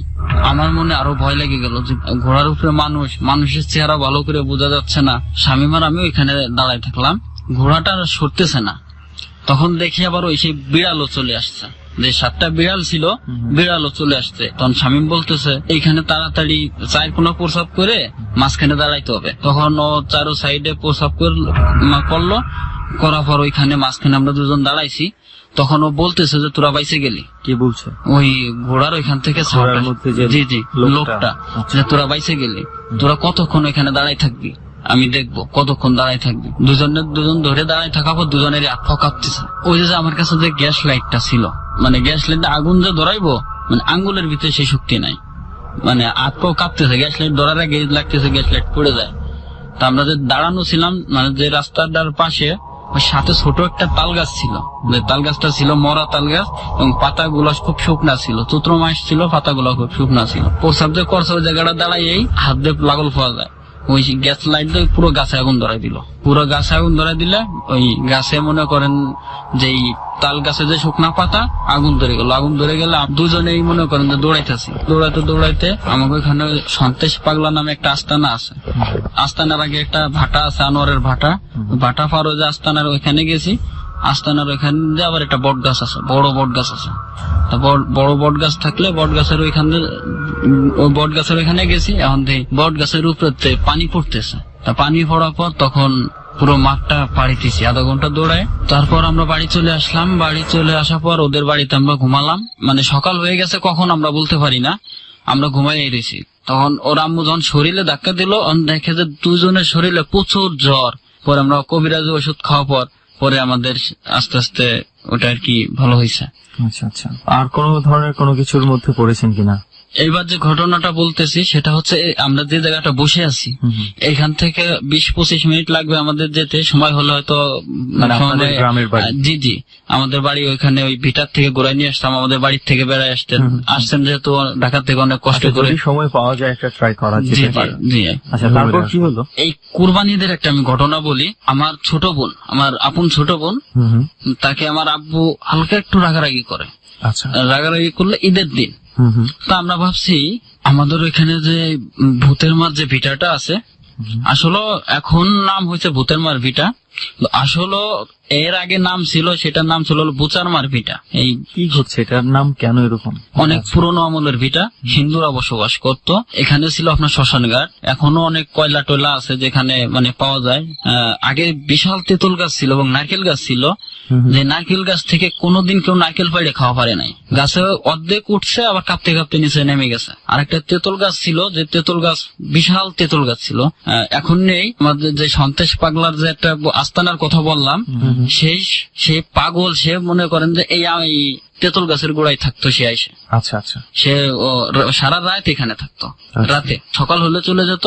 তেঁতুল গাছে মনে করেন যে কেউ স্বাভাবিক উঠা পারতো না, কিন্তু এই পাগলটাকে দেখা গেছে যে তেঁতুল গাছের ওই ডালের উপরে শুয়ে আছে।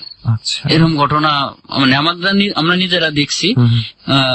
ওই তেঁতুল গাছের যে মালিক, তাকে ওই পাগল বলল, সে অনেক ধরনের ঘটনা ঘটে, তা চিন্তা ভাবনা করছে যে এত বড় গাছ গ্রামের ভিতরে রাখা উচিত না, বিক্রি করে দিই। এই আম গাছটার মধ্যে যে আম গাছটা দেখতেছেন, এই আম গাছালারে তো স্বপ্নে দেখাইছিল, কিন্তু এই তেঁতুল গাছালা যে সে হলো আমার দাদা হয়, তার নাম হচ্ছে সিদ্দিক তালুকদার। দাদা বলছে যে গাছ বেঁচে ফেলবে। তা এই কথা কিন্তু সে নিজে বলছে, আর কাউকে বলে নাই।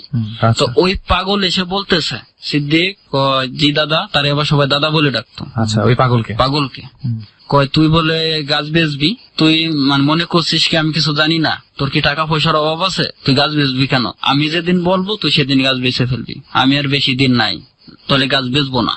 তার কিছুদিন পরে পাগল বলল যে সিদ্দিক তুমি গাছটা বেচে ফেলো। আচ্ছা, সে হঠাৎ করে অনুমতি দিয়ে দিল? জি জি। সে আবার জিজ্ঞেস করলো যে দাদা এখন বেচলে কোনো সমস্যা হবে কিনা? আমি তোমাকে অনুমতি দিছি না, তুমি এখন গাছটা বিক্রি করতে পারো। আচ্ছা। তখন সে গাছটা বিক্রি করে দেয়। গাছটা বিক্রি করে দিলে 98 বন্যার সময় একটা ঝড় হয়। ওই ঝড়ের সময় যে বড় যে নারকেল গাছটা ছিল, সেই নারকেল গাছটা গোড়া উপরে পড়ে যায়। ওই জায়গাটা মনে করেন যে সব পরিষ্কার করার পর জি পুরো বাগানটা আর কি, ওই গাছটা কেটে ফেলার পুরো বাগানটা ক্লিয়ার হয়ে যায়। আচ্ছা। পাশে ছিল একটা বেল গাছ। ও, ততদিনে কি তেঁতুল গাছটাও কেটে ফেলা হয়েছে? জি জি, তেঁতুল গাছটাও কেটে ফেলা। আর উনি এখন কোথায় থাকে, ওই যে পাগল? পাগল তো ওই তেঁতুল গাছটা কেটে ফেলার পরে সে মারা গেছে। আচ্ছা আচ্ছা। তা ওইখানে ছিল একটা আপনার বেল গাছ, এখনো আছে। দাদার কথা বললাম, যার গাছ আর কি, সিদ্দিক তালুকদার, তার বাপ এবং তার মার কবর হচ্ছে ওই আম গাছের বেল গাছের নিচে। তার নিচে আছে আপনার একটা বড় একটা তাল গাছ আর বেল গাছ পাশাপাশি। ওইখানে আমার ছোট বোন, ওইখানে আমাদের ছাগল বান্ধা। আম্মু বলতেছে দুপুর টাইমে আমার ওই যায়, ওইখানে ছাগল আছে, তুই ছাগলটা নিয়ে আয় কুসার মার ভিটার উপর। আচ্ছা। ছাগল নিতে আসার পর ওই যে বেল গাছটা, বেল গাছটার নিচে যে আপনার তাল গাছ সোজা হলো ছাগল গাড়া, খুঁটাটা গাড়া। আচ্ছা আচ্ছা। তখন ওই খুঁটাটা উঠায় নাই, বেল গাছের নিচে এসে শুয়ে রয়েছে, কবর সোজাসুজি। আপনার বোন? জি, আমার আপন ছোট বোন। 2 থেকে 3 ঘন্টা হয়ে গেছে, ছাগল নিয়ে ফেরে না। তখন আম্মু বলল যে 5 মিনিটের রাস্তা না, এই যে আমাদের এতক্ষণ লাগতেছে কিসের জন্য? তো আমার ছোট ভাগ্নি আছে, তাকে পাঠালো। তো আসছে, আসার পর দেখে যে ও শুয়ে আছে ওই জায়গায়, ও তো ছোট। তো বলতেছে, ও খালা তুমি ছাগল নিতে এসে এখানে শুয়ে রয়েছো, নানুর কাছে বলে আজকে তোমার আমি মার খাওয়াবো। তা ও আর কোনো কথার উত্তর দিচ্ছে না দিলে কাছে গেছে, এ খালা ও আয় আমরা ছাগল নিয়ে বাড়ি যাই। ও যখন গত ধরে লাড়া দিছে, হিক করে হাসে উঠছে। তখন ও পাইছে ভয়। আপনার ভাগ্নি? জি, ভয় পায় দৌড়াই বাড়িতে এসে, ছাগল আর নেয় নাই। মা তো দেখে বুঝতে পারছে যে আমাদের বিটাটা তো অনেক খারাপ। তখন আমার চাচি, আমার আম্মু সবাই আসছে। সবাই আসার পর ওই বেল গাছের ওই গোড়ার থেকে, তখন আপনার বোন এখানেই বসা, ওইখানেই শুয়ে রয়েছে। তখন নিয়ে আসছে, বাড়িতে নিয়ে আসছে। বাড়িতে নিয়ে আসার পর তখন বাড়িতে নিয়ে আসতে কি তাকে কোন রকম জোর করতে হয়েছে নাকি বলার সাথে সাথে চলে আসছে? না, জোর করে আনতে হয়েছে, তাকে তুলে ধরে নিয়ে আসতে হচ্ছে। আচ্ছা, তারপর বাড়িতে আনার পর শোয়ানোর পর আপনার আমাদের এক দাদি আছে বাড়ির পাশে, সে আর কি আইসে দেখলো। দেখার পর সে বলতেছে যে আসলে এটা এই ধরছে, ছাড়ানো লাগবে এবং তোমাদের বাড়িটা বন্ধ করা লাগবে। তো বাড়ির ঘরের ভিতর বসে মনে করেন শুয়ে রয়েছে, একা যদি শুয়ে থাকতো, আমরা হঠাৎ করে ঘরে নাই। আপনার বোন? আমার বোন। খুঁজতে খুঁজতে পাওয়া যেত কোথায়? ওই বেল গাছের ওইখানে চলে যেত। আবার কয় যে আমি ওই যে আমার ডাকতেছে, ওই যে আমার জন্য পিঠা বানাইছে, আমি চলে যাবো, আমি তোদের এখানে থাকবো না। আর মাংসের কথা বললে অনেক বকাবকি করত, অনেক জায়গা ফকির দেখানো হয়েছে, কিন্তু কোনো জায়গায় কাম হয় না। আগে কি সে গরুর মাংস খেতে পছন্দ করত? আগে সে গরুর মাংস খাতো, কিন্তু সেটা ধরার পর থেকে সে গরুর মাংস একদমই ওটাকে এলাও করে না।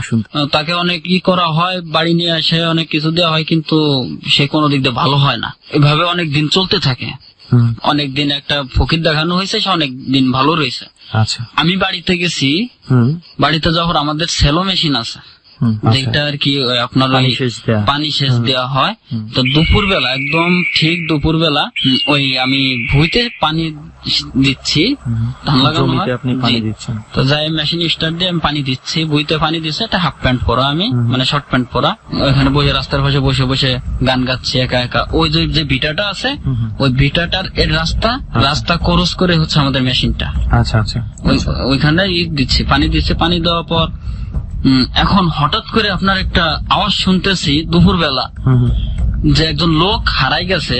ওই যে আনোয়ারের ভাটার কথা যে বললাম, যে আনোয়ারের ভাটার ওখানে অনেক মানুষ কাজ করতে আসে, আপনার অনেক মহিলারা কাজ করে, আচ্ছা যে ইট টিট বানায়, মাটি মুটি কাটে, মহিলারাই কাটে, বিভিন্ন রকম বিভিন্ন দিনমজুরের রকমের কাজ যেগুলো। মহিলারা কাজ করে। তা ওইখান থেকে একটা মহিলা হারাই গেছে। সবাই দেখছে যে ওই মহিলাটাকে উড়াই নিয়ে আসছে, কিন্তু উড়াই যে কোন দিক নিয়ে আসছে সেটা কেউ দেখে নাই। সবাই দেখছে যে মহিলা আকাশের দিকে উঠলো, উঠার পর কোন দিক গেল এই মহিলারে কেউ দেখে নাই। না দেখার পর এখন পুরো গ্রাম আপনার এই দুপুর বেলা আতঙ্ক। এই মহিলা সবার সামনে তো হারাই গেল, ভাটার মালিক শুদ্ধ মনে করেন যে দৌড়াইতেছে, কারণ একটা অকারেন্স ঘটে গেলে তার উপরে তো এটার দায়িত্ব পড়বে। আপনার গ্রামে প্রায় 400-500 লোক, সবাই জানাজানি হয়ে গেছে যে এমন একটা লোককে উড়াই নিয়ে গেছে। তাহলে কত বড় একটা ঘটনা, যে উড়াই নিয়ে গেল কোনটি। বাড়ির পাশে বাড়ির একটা ছেলে আছে, তার নাম হচ্ছে গোবিন্দ। আচ্ছা তারপরে আমাদের ওইখানে আরো সবুজ ভাই অনেকে আছে, তারা বসে রয়েছে। বসে থাকার পর ওরা আমারে ডাকতেছে যে তুই যে এখানে সেচ দিচ্ছিস, তা এখান থেকে কোনো মহিলারা উড়াই নিয়ে যাইতে দেখছিস কিনা। আচ্ছা আমি কেটা কি কয়, মহিলারা উড়াই নিয়ে যাইতে দেখবো কেন? তা আমি কই শয়তানি করিস তোরা? কয় দেহস না কত মানুষজন রাস্তায় দৌড়াইতেছে। তখন আমি কই আসলে তো না নিলে মানুষজন দৌড়াইবো কেন? তো ওই গোবিন্দর কাছে আবার ওই মহিলার মোবাইল নাম্বার ছিল। আচ্ছা তো মহিলা আবার একটা কাপড় ফিন্দা ছিল, তো ওই মোবাইলটা তার কোমরে গুজা ছিল, আচ্ছা ফোনটা ছিল ওপেন করা। তখন ওই ভিটার কাছে আমি চিন্তা ভাবনা করছি যে আমাদের এই ভিটায় যেহেতু এত ঘটনা ঘটে, সেহেতু আমরা একটু খোঁজ নিয়ে দেখতে পারি এই জায়গাটা আছে কিনা। আর সবাই টার্গেট করছে আমাদের এই ভিটার কথাই, এই ভিটার এখান থেকে মানুষ ঘুরতেছে কিন্তু কেউ কিছু দেখে না। তখন ওই ফোন দিছি, এখন থেকে রিং বাজে, রিংটোন বাজতেছে। আচ্ছা রিংটোন বাজার পর এখন চিন্তা ভাবনা করি যে রিংটোন বাজে তাহলে তো নিশ্চয়ই এখানেই আছে। তখন সব জায়গা খুঁজে এখন দেখি নাই। আচ্ছা এখন আমরা 3 জন আগে গেছি, আমি, শামীম, শওকত ভাই। আচ্ছা তখন দেখি বেল গাছের উপর, পাতার উপর মহিলা শুয়ে আছে, একদম পাতার উপরে শুয়ে আছে। অবাক হয়ে গেছি আমি, গাছের উপরে উঠলাম। তখন গ্রামের বহুত মানুষ, আমরা খোঁজ দিলাম যে পাওয়া গেছে, তোমরা এদিকে আসো। অনেক মানুষ এদিকে চলে আসছে, 200-300 মানুষ গাছতলা দাঁড়ানো। আচ্ছা আমরা 3-4 মিলে গাছে উঠলাম। আমি আগে উঠছি, মহিলাকে যখন যাই খালি একটু টাচ দিছি, টাচ দেওয়ার পর দেখি মহিলা ওইখান থেকে পুরো ডালের উপরে ভর, মানে অনেক ভার হয়ে গেছে। তখন যে পাতার উপরে শুয়ে রয়েছে সে অনেক আমাদের শরীরের সাথে টাচ লাগা পর যখন ধরছি নামানোর জন্য, তখন সে অনেক ভার হয়ে গেছে। এবং গাছের উপরে সে করছে, বেল গাছের কাঁটা আছে, কাঁটাও 2-1টা তার শরীরে বিচ্ছে, কিন্তু সে বলতে পারবে না যে আমার শরীরে কাঁটা বিচ্ছে। আচ্ছা মানে তার কোনো বোধ নেই, তার কোনো হুশ নেই। তারে গাছের থেকে নামানো হয়েছে, নামাতে যে সে গাছের থেকে পড়ে যায়। আমরা তার বরটা সহ্য করে রাখাবো না, মহিলা মানুষ কিভাবে এত করে নামাবো। পড়ে যাওয়ার পর সবাই মাথায় পানি টানি দেয়, ওইখানেই কলসি টলসি আইনে মাথায় পানি টানি দেয়। কোন হুশ হয়, হুশ হওয়ার পর সে বলতেছে এতদিন একটারে ছাড়ছি, এখন আমি তোরে ধরছি, তোরে আমি কোথাও যাইতে দেবো না, তোরে আমার ভালো লাগছে। তা আরেকজন আছে, সে আবার জিজ্ঞেস করতেছে যে কোথার থেকে ধরছো। তা বলতেছে যে ও একা একা ইলিশ মাছ দিয়ে ভাত খেয়েছিল। মানে ওই যে ভাটা তো আবার আপনার মনে করেন যে বাড়িঘর না, এমনি মনে করেন জাস্ট টিন দিয়ে ছাবড়া দিয়ে ওইখানে আর কি থাকে। তা ওনারা ওইখানে ওই ইলিশ মাছ দিয়ে ভাত খাইছিল। ভাত খাওয়ার তো বলছিল যে ওরে দেখছি ভাত খাইতে, ওরে আমি ওইখান থেকে আমি পছন্দ করছি। পছন্দ করার পর ওরে আমার খুব ভালো লাগছে, ওরে আমি যাইতে দেবো না। পরে কথা বলা হওয়ার পরে আর অনেক কিছুই করে, ওই মাথায় পানি টানি দিয়ে তেল দিয়ে তেল পোড়া টোড়া অনেক ছোড়া টোড়া ফুটে ফু দেয়। ফু দিলে সেই বুঝি জ্ঞান হওয়ার পর সে বলতেছে আমি দেখে আসলাম কি করে। তো সবাই বলতেছে তো তুমি এইভাবে আসছো। পরে কয় না, আমি তো এইভাবে আসি নাই। তা সবচেয়ে আশ্চর্যজনক ঘটনা কোনটা, ওই নিজের হাতে নামানো, নিজের করা, আমার খুব ভয় লাগে যে এগুলা আসলে ওই ভিটাটা যদি একবার এখান থেকে যাইতেন তাহলে সেনা দেখতে পারতেন যে ভিটাটা আসলে কি। যাবো, একবার দেখে যাবো আশা করতেছি। তারপর এই যে আমার ছোট বোনের সাথে একটা ঘটনা ঘটেছে, যেটা ভাইয়া মানে অবিশ্বাস্য। এই ঈদে এই ঈদে। এই ঘটনাটা যেটা বললেন এটাও তো মনে হয় এই কোরবানির ঈদের ঘটনাই বললেন। এটা আমি কুরবানিদের ঘটনা, এটা হচ্ছে কিছুদিন আগের ঘটনা। আচ্ছা এই মহিলাকে যে ধরলো, এখন যে আমি যেটা আপনাকে বলতেছি এটা হলো একদম এই ঈদের ঘটনা, ঈদের দিনই ঘটছে। ঈদের দিন? ঈদের দিন। কিরকম? আমার ছোট বোন, ও তো সেই ছোট বোনই? আমার সেই ছোট বোনই, যে আর কি ওই বেলতলায় গিয়ে শুয়ে থাকতো? জি জি, বেলতলায় যে শুয়ে থাকতো। এখন তো সে মোটামুটি সুস্থ, তাই না? আমরা তো 3-4 বছর ধরে সুস্থ দেখতেছি। আচ্ছা, তারপরে আবার এই ঈদের ঘটনা? এই ঈদে মানে এর আগে আর কোনো ঘটনা ঘটে না। আচ্ছা আচ্ছা আচ্ছা। তা আব্বু হঠাৎ একটু রাগ করছে, রাগ করার পর আমরা চিন্তা ভাবনা করছি হয়তো ওর রুমে যা শুয়ে আছে। আচ্ছা। প্রায় 4-5 ঘন্টা পর আমি ওর রুমে, আমার সেজ বোন গেছে। আচ্ছা। যে ও ঘুমাইছে কিনা দেখি। সেজ বোন ওর রুমে যায় দেখে কি ও নেই। তো ও নেই, তাহলে মনে করছে যে হয়তো ঘুমাইছিল, ঘুমের তো উঠে মনে টয়লেটে গেছে। আচ্ছা। তা টয়লেটের কাছে যায় দেখে যে সেখানেও নেই। আচ্ছা। তখন আমারে ডাক দিল যে জামিল এদিকে আয়। কি? তা কয় আর্জিনারে তো পাচ্ছি না। আমাকে কি বলো? আমাকে দেখো ভালো করে খুঁজে দেখো ঘরেই আছে। কয় না ঘরে নাই। আমাকে আমার রুমে দেখো। তখন আমরা সবাই ভাই বোনে মিলে, আমরা 5 ভাই বোনই তখন বাড়িতে, আমরা 4 ভাই বোন খুঁজতেছি। আচ্ছা আচ্ছা। আমাদের বাড়িতে চাচাতো ভাইরা আছে, চাচিরা আছে, সবাই ঘরে যে খুঁজতেছি, ভাবিরা আছে, সবাই উঠে গেছে, সবাই অ্যালার্ট হয়ে গেছে। সবাই অ্যালার্ট হয়ে গেছে। কি গেল কোন দিক? তারপর রাত প্রায় 10:30 বেজে গেছে। আমার ভাগনা ছিল, ও আবার ঢাকার থেকে গেছে, আবার একটু বাড়িতে কম যায়। তো বলতেছে দূর মামা আছে মনে হয়, দেখো। তো আমি বলতেছি আই তো আমরা দুজন খুঁজে দেখি। এটা লাইট ছিল, চার্জের লাইট ছিল। ওই চার্জের লাইট নিয়ে দুজনে আর এক বাড়ি যাচ্ছি। ওর এক বান্ধবী আছে, সেই বাড়ি, যারা আব্বু হয়তো রাগ করছে, সেই বাড়ি যাইতো শুয়ে থাকতে পারে।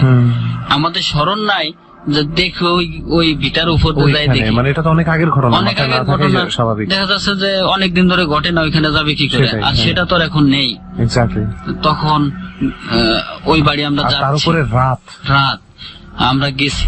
যাওয়ার পর মাঝখানে আপনার ওই একটা বিল, মানে কি ছোট একটু বিল, ওইটা পাড়ি দিলে সেই বাড়ি। আচ্ছা। তো আমরা হঠাৎ করে যাচ্ছি, আমি আর ভাগনা, আমার সাথে কিন্তু আর কেউ নেই। আর বাড়িতে মনে করেন আব্বু আম্মু সবাই কুপি ধরে খুঁজতেছে, কচু বাগান আছে, আশেপাশে কোথাও পড়ে টড়ে আছে কিনা, তারপরে এই ঘর ওই ঘর এই ঘর এরকম খুঁজতেছে। আবার হয়তো রাগের মাথায় যে হয়তো কিছু খাইতে পারে, একটু বকা দিয়েছে যেহেতু, সেরকম চিন্তা ভাবনা করতেছে, বিভিন্ন ধরনের চিন্তা ভাবনা করে। তা আমরা ওই মাঠের ভিতর দিয়ে আসতেছি, কান্নার আওয়াজ শুনে। তা কান্নার আওয়াজটা আমার বাইকনার কানে গেছে। তা বাইকনা বলতেছে মামা কি? কয় দাঁড়াইছি। কয় দেখো তো কান্নার আওয়াজ যাচ্ছে, এটা তুমি শুনতেছো? আমি শুনতেছি। কান্নার আওয়াজটা কোন দিকে? ওই মাঠ বরাবর ওই যে আপনার যে বেল গাছটা ছিল, ওই বেল গাছটা বরাবর এই দিকে এসে আবার মাঠ, ওই মাঠ সোজাসুজি বিশাল বড় বড় 2টা তাল গাছ আছে।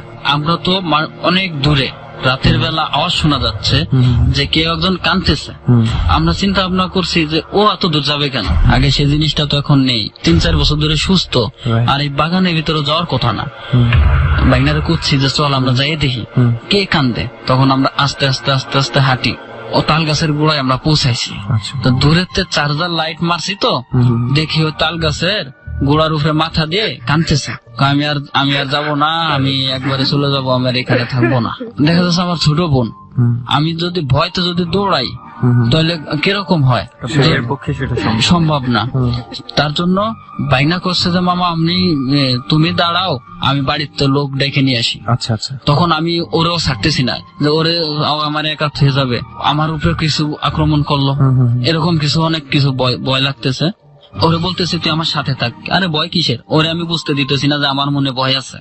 ওরে আমি বলতে দূর ভয় কিসের, তুই আর আমি ধরে নিয়ে যাওয়া পারবো। তখন কাছে গেছি, কাছে যাওয়ার পরে তাল গাছের গোড়ার সাথে ওর মাথা গাওয়াইতেছে, বাড়ি দিচ্ছে, নিজের মাথা নিজে তাল গাছের গোড়ার সাথে বাড়ি দিচ্ছে।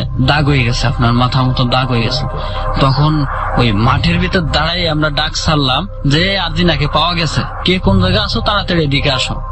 তখন ওই কথা শুনে কেউ শুনতে পারতেছে না কথা, এত দূর আওয়াজও যাচ্ছে না বাড়ির উপর।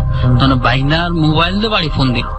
ফোন দেওয়ার পর যে এই উত্তর মোড়ো এই ভিটার, এই বুচারমার ভিটারের দিক দিয়ে নাইমে এই সোজা যে 2টা তাল গাছ, এই তাল গাছ সোজা আছে, এখানে পাওয়া গেছে। প্রায় 60-70 জন লোক হয়ে গেছে।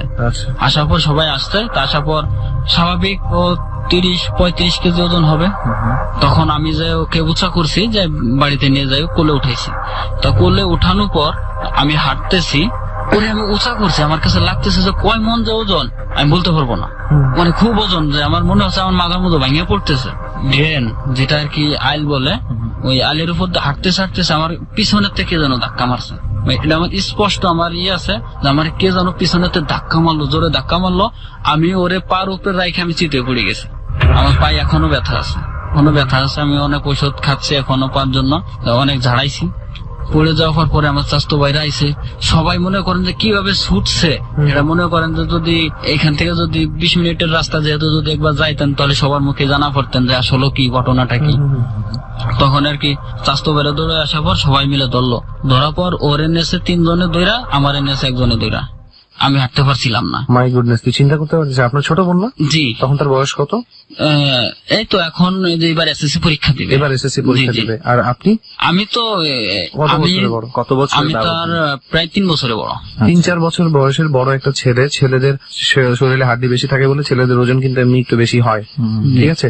অথচ 3 জন মিলে তার বোনকে নিছে আর তাকে 1 জন উঠায় নিয়ে যাচ্ছে। তুই ডিফারেন্সটা বুঝতে পারছিস? তখন বাড়িতে নিয়ে যায়, বাড়িতে নিয়ে যাওয়ার পর তখন একটু স্বাভাবিক, মানে আবল তাবল বলতেছে, আমারে কেন নিয়ে আসছিস, আমারে বকা দিস, আমি কি তোদের খাওয়া খাই নাকি, মানে বিভিন্ন রকমের কথা বলতেছে যে তোদেরকে দেখাই ছাড়বো, অনেকদিন ভালো ছিলাম, তোরা ভালো থাকতে দিলি না, আমারে ছাড়, আমারে ওই যে বেল গাছের উপর ডাকতেছে, আমি ওইখানে যাবো। ওই যে আমার জন্য পিঠা বানাইছে, আমি পিঠা খাবো, ছাড়। পরে এই কুরবানিদের ঘটনা যেহেতু আমার স্বাস্থ্য ভাই বলছে কি তোরা 2 পিস গোশ এনে দে, 2 পিস গোশ খা। মানে স্বাস্থ্য বাইরে ইচ্ছা মতো বকছে আর মারছে, জি মারছেও, জোরে উঠে মারছে। যখন উঠতো তখন আমরা 2-3 জন মিলে ঠেকাই পারতাম না। আচ্ছা আচ্ছা। 3-4 বছর যে ভালো ছিল এর আগের যে ঘটনা, তখন আমরা চিন্তা করি যে কোন জায়গায় ফকির পাচ্ছি না, কবিরাজ পাচ্ছি না, ঢাকা নিয়ে যাই, কবিরাজের খোঁজ পাইছি, সেখানে নিয়ে যাই। কবিরাজ মানে কি হুজুর। আচ্ছা। মহাখালী রহিম মেটাল মসজিদের যে হুজুর আছে, সে হুজুর অনেক তদবির দেয়। আচ্ছা। তা সে ভালো মানুষকে নিয়ে আসছি আমরা ওইখানে তদবির দেওয়ার জন্য। সে হুজুরের তেল পড়ছে, পানি পড়ছে, আরো অনেক তাবিজ তুবিজ বানাইছে। 3 জন মিলে আসছে, নিয়ে আসার পর সেই রহিম মেটাল হুজুরকে সে মারা শুরু করছে, ধাক্কা দুঃখ দিয়েছে যে তুই আমারে কি দিবি, তুই দেওয়ার কে, তোরে আমি ইচ্ছা করলে তোরে আমি এখানে মাইরা লাতেরি, তোরে আমি হানি মাইরা লাবো। রহিম মেটাল হুজুর তখন অনেক কিছু পড়ে টড়ে অনেক কিছু ফুটে দিল, ও অজ্ঞান হয়ে যায়। অজ্ঞান হয়ে যাওয়ার পর ওই তেল পড়া নাকে ডুলে দিল, কানের ভিতর দিল, দেওয়ার পর ওই একটু পানি ছিটাই দিল, খাওয়ালো। তখন আবার একটু সুস্থ হওয়ার বাড়ি ওরা জিজ্ঞেস করতেছি যে কেন তুই মুরব্বী লোকের উপরে হাত দিলি কেন, সে একজন মাওলানা, তুই তার উপরে হাত দিবি কেন? আমি তো দেই নাই, আমি তো তারে মারি নাই। হ্যাঁ, পরে আমি ক্ষমা চা তার কাছে, পরে তার কাছে ক্ষমা চাইছে যে আসলে এটা আমি, হুজুর বলতেছে যে তো আমি নিজেই বুঝতে পারছি যে এটা কি, এটা আসলে হিন্দু একটা ইসে ধরছে, যার কারণে আর কি এই ঘটনাটা ঘটতেছে। তারপর নিয়ে আসার পর অনেকদিন ভালো, এখন ভালো আছে, তাবিজ তো ডিজাইনে দেওয়া হয়েছে, বাড়ি আবার দেওয়া হয়েছে। মানে এরকম ঘটনা যে ঘটছে আর শুনি নাই। আচ্ছা, মানে মোটামুটি সুস্থ। জি ভাইয়া, কিন্তু আরেকটা ঘটনা এই বাগান নিয়ে আছে, সেটা হলো আমার এক বিয়ে আছে যে হুন্ডা চালায় ভাড়া। আচ্ছা, আপনার অনেক রাত তামাচ্ছে হুন্ডা ভাড়া চালায়, মানে ভাড়া চালায় মানে হচ্ছে যাত্রী বহন করে। জি। আচ্ছা। ও অনেক রাত হয়ে যায়, রাত হয়ে যাওয়ার পর ওর বোন বিয়ে দিচ্ছে আবার আমার চাচাতো ভাইয়ের সাথে। ও অনেক রাত হয়ে গেলে আমাদের বাড়ির থেকে আবার বাজার কাছে, তো ওদের বাড়ি অনেক দূরে, তা যায় না, আমাদের বাড়িতেই চলে আসে। যে ভিটার ভিতরে তেঁতুল গাছ ছিল, ওই যে পাগল ছিল, সন্ত্রাস পাগল, ওই পাগল কিন্তু ওই তেঁতুল গাছ বেঁচে ফেলানোর পর বলছিল যে তুই রাস্তা সাইডে একটা বট গাছ লাগা। তেঁতুল গাছ বেচার সাথে সাথে কিন্তু সে বট গাছ লাগাইছিল, যে বিশাল আকৃতির হয়ে বট গাছটা হয়েছে। তো বট গাছের সোজা সে আইসে হুন্ডা থামাইছে, থামাইয়া সে স্টার্টটা বন্ধ করে দিয়ে এমনি লাইটটা জ্বালানো, সে মানে প্রসাব করতে বসছে যে ওই বেল গাছটার দিক মুখ দিয়ে। আচ্ছা আচ্ছা। কেবল মানে বসবে, এর ভিতরে সে দেখে যে বাগানের ভিতরে ওই বেল গাছের ওইখানে অনেক সুন্দর সাইজে আছে 2টা বউ, মানে অনেক স্বর্ণের গহনা টহনা পরা, অনেক সুন্দর চেহারা। তখন রাত 2:30 থেকে 3টা। উনি দেখতে পাইলো কিভাবে? উনি দেখতেছে যে মানে আপনার হালকা জ্যোৎস্না আছে, মোটর সাইকেলের লাইটও তো লাইটও জ্বালানো রয়েছে, কিন্তু স্টার্ট বন্ধ করে দিয়ে এমনি লাইট জ্বালানো রয়েছে। আচ্ছা। তো সেবা প্রসাব করে স্টার্ট দিয়ে টানতে চলে যাবো, সেলফ আছে যে টানতে চলে যাবো। আমি সেই সময় বাড়িতে, দুইটা বউ তখন সে ওই দেখে একটু আগাইছে। আমাদের বাড়ির সোজাসুজি যে বাঁশবাগান, ওই বাঁশবাগানের ভিতর দিয়ে হলো আমাদের বাড়ি যাওয়ার রাস্তাটা। আচ্ছা। তা ওর মনে আবার একটু সাহস অনেক, তা সে চিন্তা ভাবনা করছে কি যে আর একটু দেখি ওরা কি করে। দুইটা বউ মানে এত সুন্দর চেহারা, ওরে ডাকতেছে, ওরে খালি ডাকে যে তুই আয় তুই আয়। তো বলতে ওরও মন চাচ্ছে যে আমি গাড়ি গুড়ি ফেলাই তো আমি যাইছি, আমি চলে যাই, ওদের সাথে চলে যাই। মানে একটা ইলিউশনের মধ্যে পড়ে গেছে। অনেক মানে এখন সে না পারতেছে বাড়ি আসতে, না পারতেছে ওই দিক যাইতে, চিন্তা ভাবনা করতেছে কি করব। বাড়িতে আমার যে স্বাস্থ্য ভাই সে আবার প্রসাব করার জন্য উঠছে। ওঠার পর যে বিদেশি বড় চার্জার লাইট আছে, আবার হোন্ডার লাইট জ্বলতেছে ওই দিক দিয়ে। তা সে চিন্তা ভাবনা করছে যে বাঁশবাগানের ওই পাশে হোন্ডার লাইট জ্বলে এত রাত্রে, সে কে, লোকটাকে। তো আমার স্বাস্থ্য ভাইয়ের আবার অনেক সাহস। সে আবার যখন হাইটে আসছে, আমাদের যে বিয়ে তার নাম হলো ইয়াসিন, সেই ইয়াসিন ওই বাগানের দিকে হাইটে হাইটে সে চলে যাচ্ছে, বেল গাছের দিকে হাইটে হাইটে যাচ্ছে। হাইটে হাইটে গেলে তখন ওই ভাই আবার দেখছে যে কি রে, এটা তো আমার শালার গাড়ি, মানে ওনার হলো শালা। কিন্তু ইয়াসিন ওই দিকে হাইটে হাইটে যাচ্ছে কে, তো এই ইয়াসিন দাঁড়া দাঁড়া কই যাস, এই আবার কিছু দেখতেছে না, কয় ওই যে আমার ডাকতেছে, ও যে বেল গাছের গোড়া বউ আমার জন্য অপেক্ষা করতেছে, আমি ওখানে যাবো। তখন ও যে তার শরীরে টাচ করলো, ইয়াসিন তুই দাঁড়া। তখন ওর মানে একটু আমি কোথায় যাইতেছি, বাগানের ভিতরে আপনার শিশু গাছ আর মেহগুনি গাছ, মেহগুনি গাছের ভিতর দিয়ে বাগান, ওই বাগান দিয়ে ঢুকছে। ঢোকার পর ওর দুলোভাই বলছে তুই কোথায় যা, কয় ভাইয়া আপনি, আমি তো প্রসাব করার জন্য মানে রাখি আল্লাহ রেখে বাগানের দিকে যাচ্ছে। সেই সময় কিন্তু তার দুলাভাই প্রসাব করার জন্য উঠছে, সে কিভাবে চলে আসছে। তখন আমারে ডাক দিছে, ডাকা পর আমি উঠছি। আমরা তিনজন মিলে মনে করেন যে ওইখানে অনেক রাত পর্যন্ত আমরা বসে রয়েছি। আপনি ওই যে ওই বউ দুইটা দেখার জন্য বসেছিলেন আপনারা? জি, আমরা ওখানে বউ দেখার জন্য বসেছিলাম যে দেখি আর কোন সময় আসে কিনা। তখন আমরা 3টা 3:30 তাও তো আমরা প্রায় আধা ঘন্টার মতো ওখানে কাটাই। এখন বাড়িতে গেলে মনে করেন যে ওই বাগানের দিকে না, দক্ষিণ পাশে একটা মাঠ আছে, আমরা ওইখানে যাই কান্ডা ডোমারি গান গুন গাই। সন্ধ্যার পর বাড়ির থেকে মনে করেন যে বেরোইতে ভয় লাগে। সন্ধ্যার পর ঘরের ভিতর শুয়ে থাকলে মাঝে মধ্যে মনে হয় কি অনেক শব্দ শোনা যায়, যেমন আমাদের বাঁশবাগানের ভিতরে কে যেন বাঁশ ফাড়িয়ে ফেলাইতেছে, তাই না? আচ্ছা আচ্ছা। ও ইয়াসিন আবার দেখছে, এটা ঘটনা ভুলে গেছি, খেজুর গাছ কাটা হয় আমাদের ফরিদপুর তো অঞ্চলে আর কি, রস বের করা হয় অনেক। একটু শীত শীত দেখে যে খেজুর গাছের নিচে দাঁড়ায় এক লোক আপনার রস খাইতেছে, ওই হাড়ি খুলে আপনার উপর দিকে মুখ দিয়ে হাড়ি দিয়ে রস খাচ্ছে। সেই রসটা মনে করেন যে ওই হাড়ির রস খায়, তার নিজের সাথে মাথার সাথে বাড়িতে হাড়িটা ভেঙে ফেলছে। এই ঘটনাও আমাদের ওই রাত্রে বলে নাই, সকালে বলছে। তখন আমরা চিন্তা ভাবনা করছি চল তো আমরা যাই, এখন দেখি হাড়ি ভাঙ্গা আছে নাকি। আমরা যাই দেখি যে গাছে হাড়ি পাতাই রয়েছে। গাছের উপরে উঠলাম, প্রায় আধা হাড়ি রস রয়েছে। আপনারা দেখছেন কি না, আস্তে আস্তে অনেক খেজুর গাছ কাটা আছে, কিন্তু এখন আমার আসছেন যেহেতু কষ্ট করে আমাদের বাড়ি ওদিক চলেন জামিল ভাই, আমরা ফরিদপুরে খেজুরের রস টস খেয়ে গেলেন, আমরা যাওয়ার চেষ্টা করবো।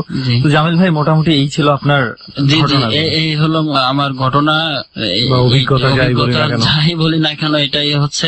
কিন্তু আসলে নিজেরা কল্পনা করতে পারতেছেন কিনা এই রাতে এই আম গাছের এইখানে, এই আম গাছটা রাতের বেলা দেখলে আমার মনে হয় না এমন কাউকে খুঁজে পাবো না যে একবার আমার মনে হয় আমাদের যাওয়া উচিত ছিল সেখানে, মানে যেটা ভূতের মার ভিটা, যে জায়গাটা অবশ্যই ওই যে কবরস্থান, ওই যে বেল গাছ, এইটা আমাকে খুব টানতেছে এখন। আমরা যদি সময় পাই আমাদের বাড়িতে ফেরালেন, সমস্যা নাই, আমাদের বাড়িতে থাকলেন, ভাইদের বাসা হয়ে চেষ্টা করবো জায়গাটা একবার দেখতে যাওয়ার। জি, ওখানে গেলে আমার বলা লাগবে না, ওইখানের যে স্থানীয় যে ওই যে দাদা আছে, যে সিদ্দিক তালুকদার আছে, সেই আপনাদেরকে সব ঘটনা বলে দিত। সে তার নিজের সাথে অনেক কিছু শেয়ার করছে, সে নিজে অনেক কিছু দেখছে, সে নিজেই বলতো যে আমার সাথে এই ঘটনা। আমরা এখান থেকে কত দ্রুত আমরা না, এখনই আমরা হেঁটে যাবো না, এখন বাচ্চু ভাই আছে না, ওই বাচ্চু ভাইরা নিয়ে যাই, বাচ্চু ভাইয়ের গল্পটা এখানে বসে 25 মিনিটের রাস্তা ম্যান, অনেক সময় লাগবে গাড়িতে 25 মিনিট। জি জি, গাড়িতে 25 মিনিট লাগে। আমরা এখন বাচ্চু ভাই আছে, বাচ্চু ভাইয়ের ঘটনাটা একটু শুনি, দেন আমরা পরে চিন্তা ভাবনা করে দেখি। বাচ্চু ভাই পরিচয়টা একটু জানি আগে। আমার নাম হচ্ছে বাচ্চু, পেশাগত আমি একজন ড্রাইভার, আমি পিক আপ চালাই। আচ্ছা, আমার পরিচয় পিক আপ। জি, পিক আপ বলতে মানে বড় ট্রাক নাকি? না, আপনার যেই ছোট মিনি পিক আপ গুলো আছে, ওই পিক আপ গুলা, খোলা পিক আপ গুলো আর কি। হাইওয়েতে যাওয়া আসা করেন? হ্যাঁ, হাইওয়েতে বেশিরভাগ যাওয়া আসা করে। আচ্ছা আচ্ছা আচ্ছা। তো যাই হোক, আপনার জীবনে তো অবশ্যই, আপনাকে ডট টিম যেহেতু এখানে নিয়ে আসছে, আপনার জীবনে তো কিছু মানে অলৌকিক ঘটনা তো অবশ্যই আছে। সবসময় ভৌতিক বলবো না, কিছু কিছু ক্ষেত্রে অলৌকিক ঘটনা ঘটে যে এটার কোনো যুক্তি খুঁজে পায় না, সায়েন্স বিজ্ঞান যাই বলি না কেন, যেটার কোনো যুক্তি খুঁজে পাওয়া যায় না, ওই জিনিসটাই কিন্তু আমাদের কাছে ভৌতিক বা অলৌকিক। জি, আপনার লাইফে এরকম কি অভিজ্ঞতা হয়েছে? এই অভিজ্ঞতাটা হলো যখন আমি মাছ টিপ মারতাম। ডর মানে ভয়।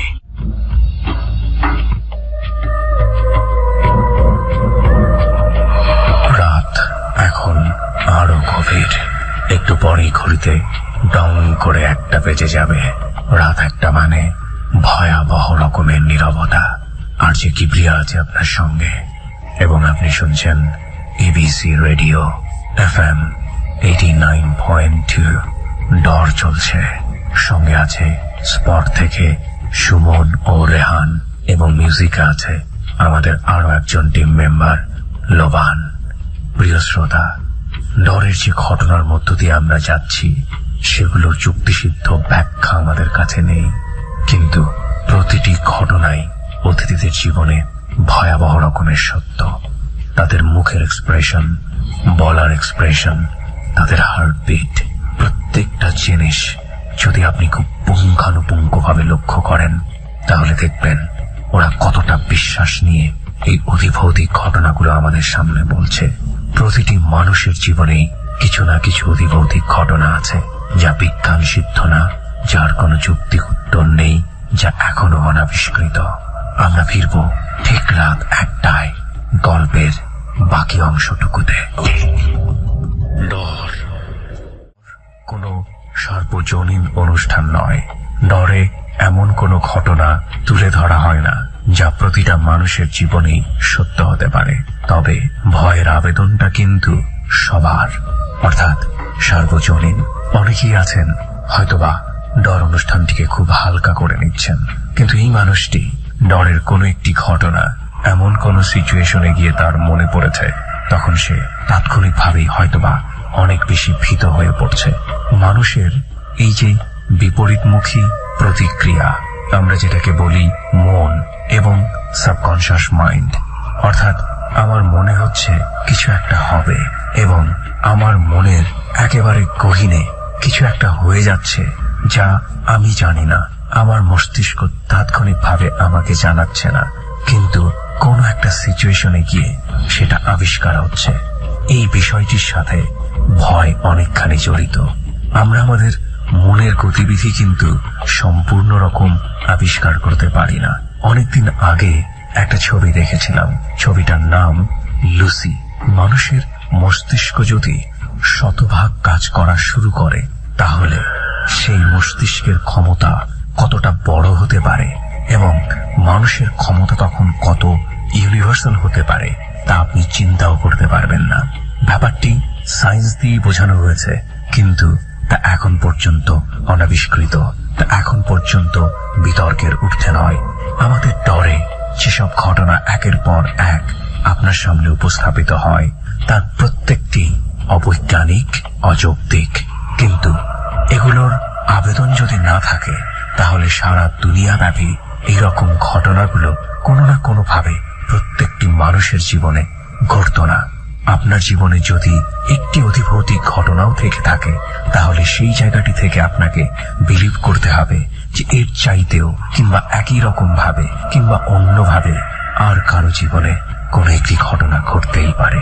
আমরা সেই বিশ্বাসের জায়গাটি থেকে ডরকে আপনার সামনে তুলে ধরছি।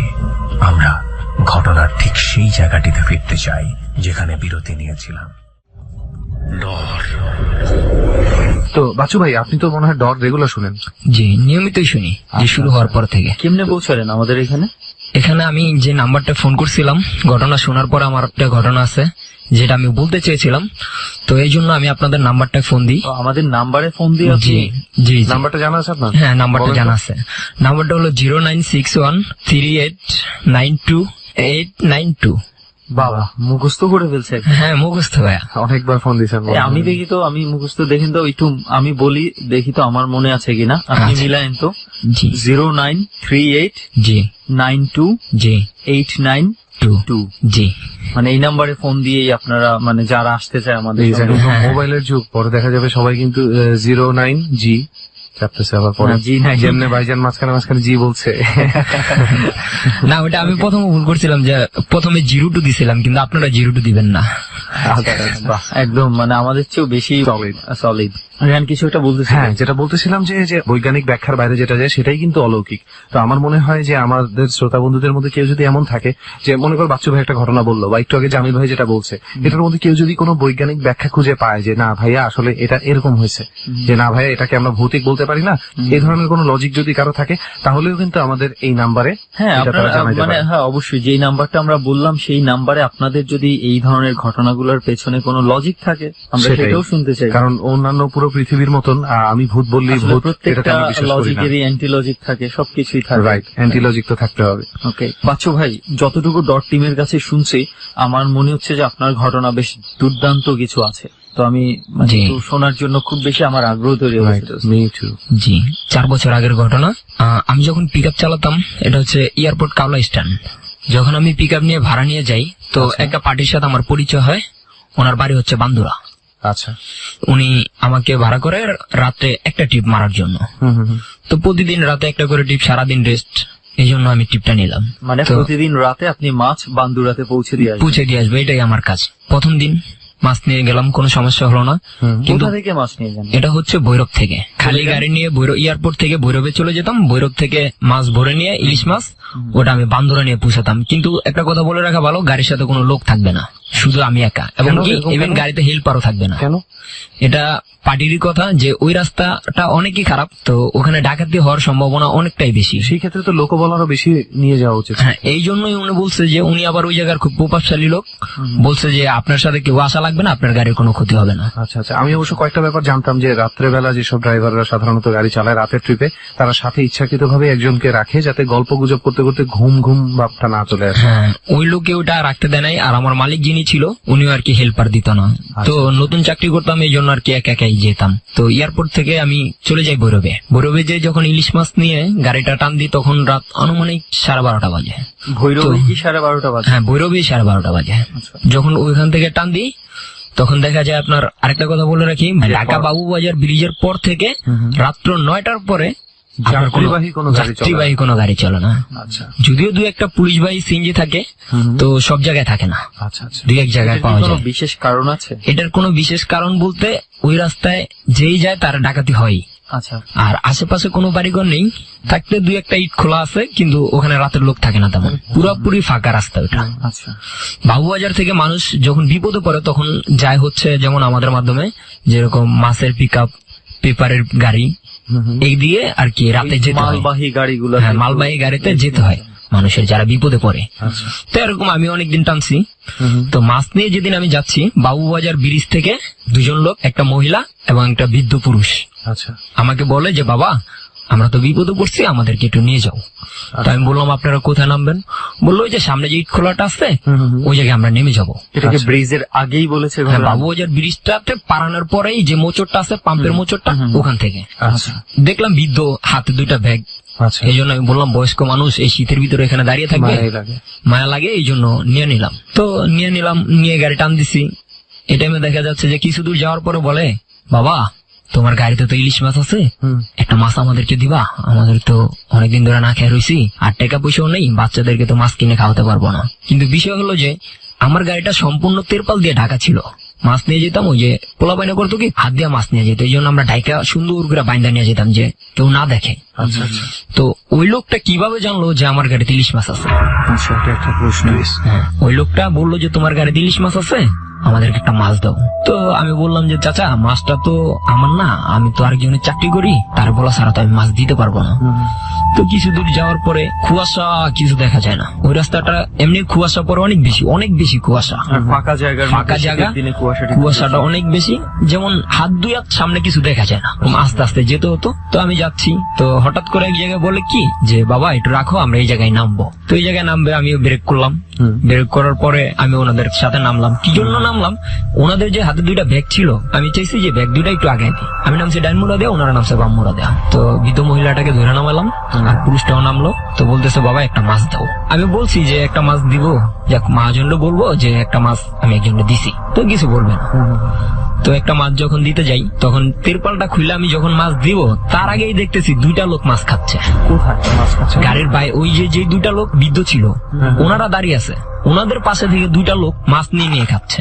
এবং মাছ নিয়ে এমন ভাবে খাইতেছে যে আমার তেরপাল বান্ধা, সবকিছু বান্ধা। পেছন দিকে এটা? হ্যাঁ, পেছন দিকে। এটা কি গাড়িতে বসে নাকি? না, গাড়ির পিছনে দাঁড়ানো, কিন্তু অনেকটাই লম্বা। আচ্ছা। পিছনে দাঁড়া এমন হাত দিয়ে ধরে ধরে খাচ্ছে। এবং যখন মাছটা নিচ্ছে তখন কিছু না, যখন মুখে দিচ্ছে তখন আগুন বের হচ্ছে। মুরব্বী 2জন লোক ওনারাও দেখতেছে, আপনিও হ্যাঁ, দেখতেছেন? ওনারাও দেখতেছে, আমিও দেখতেছি। তো যখন আমি দেখলাম যে ওই 2জন লোক মাছ নিয়ে খাইতেছে, তখন আমি করলাম কি, গাড়ির ভিতরে ছিল লাঠি, ওই লাঠি নিতে যাই, তখন দেখি বয়স্ক 2জন লোক নেই। যাদেরকে আপনি সাথে করে নিয়ে যাদেরকে সাথে করে নিয়ে আসছি তারা নেই। আমিও ঘাবড়ে গেলাম, এরা গেল কই। পরে যখন সাইডে বাইডে দেখতেছি, পিছে গেলাম দেখতে, তখন যেই 2জন লোক মাছ খাইতেছিল, ওই 2জন লোক ওখানে নেই, কেউ নেই। মানে আমি একা। ওই বুড়ো বুড়িকে না পেয়ে আপনি লাঠি আনতে গিয়ে আনার মধ্যে অত already বুড়ি ওরা দুজনে দাঁড়ানো নাই। ছিল, ওই যে মাছ খাইতেছে, তখন আমি গেছি গাড়িতে লাঠি আনতে। হ্যাঁ। লাঠি নিয়ে আইসা দেখি ওই বয়স্ক 2জন নেই, আচ্ছা। যাদেরকে আমি নিয়ে আসলাম হ্যাঁ। তারাই আমার গাড়িতে পাশে নেই। তখন আমি তো একটু ঘাবড়ে গেলাম, তারা গেল কই। তো খুব আসার দিন আমি ভাবছি হেরা মনে হয় আমি তো লাড়ি আনতে গেছি, হেরা মনে হয় নেমে গেছে। তো আমি একটু ওইদিকে যাই, এখন দেখি একদল লোক আইসা পুরো গাড়িটা ঘিরা ফেললো আমার। ঘিরা ফেরাত যে তারা যে মাছ নিয়ে খাচ্ছে, এটা দেখতেছি আমি, দাঁড়ায় দাঁড়ায় দেখতেছি, কিন্তু সবাই কিছু- মাছ নিয়ে খাচ্ছে। কিছু বলতেছি না। হ্যাঁ, দাঁড়ায় দাঁড়ায় সবাই সাইডে, দোনো সাইডে খাড়ায়া তারা মাছ লয়ে খাইতেছে। কিন্তু যখন মাছ লইতেছে তখন কিছু না, যখন মুখে ঢুকাইতেছে তখন মুখ দিয়ে এরকম ভাবে আগুন বেরোতেছে যেটা গ্যাসের চুলায়ও জ্বলে না। তো এমন খাওয়ান নিয়ে আমি ভাবছি যে মালিকটা আমি কি করবো, এরা তো সব মাছ খেয়া লাইতেছে, আজকে তো আমার মারবো।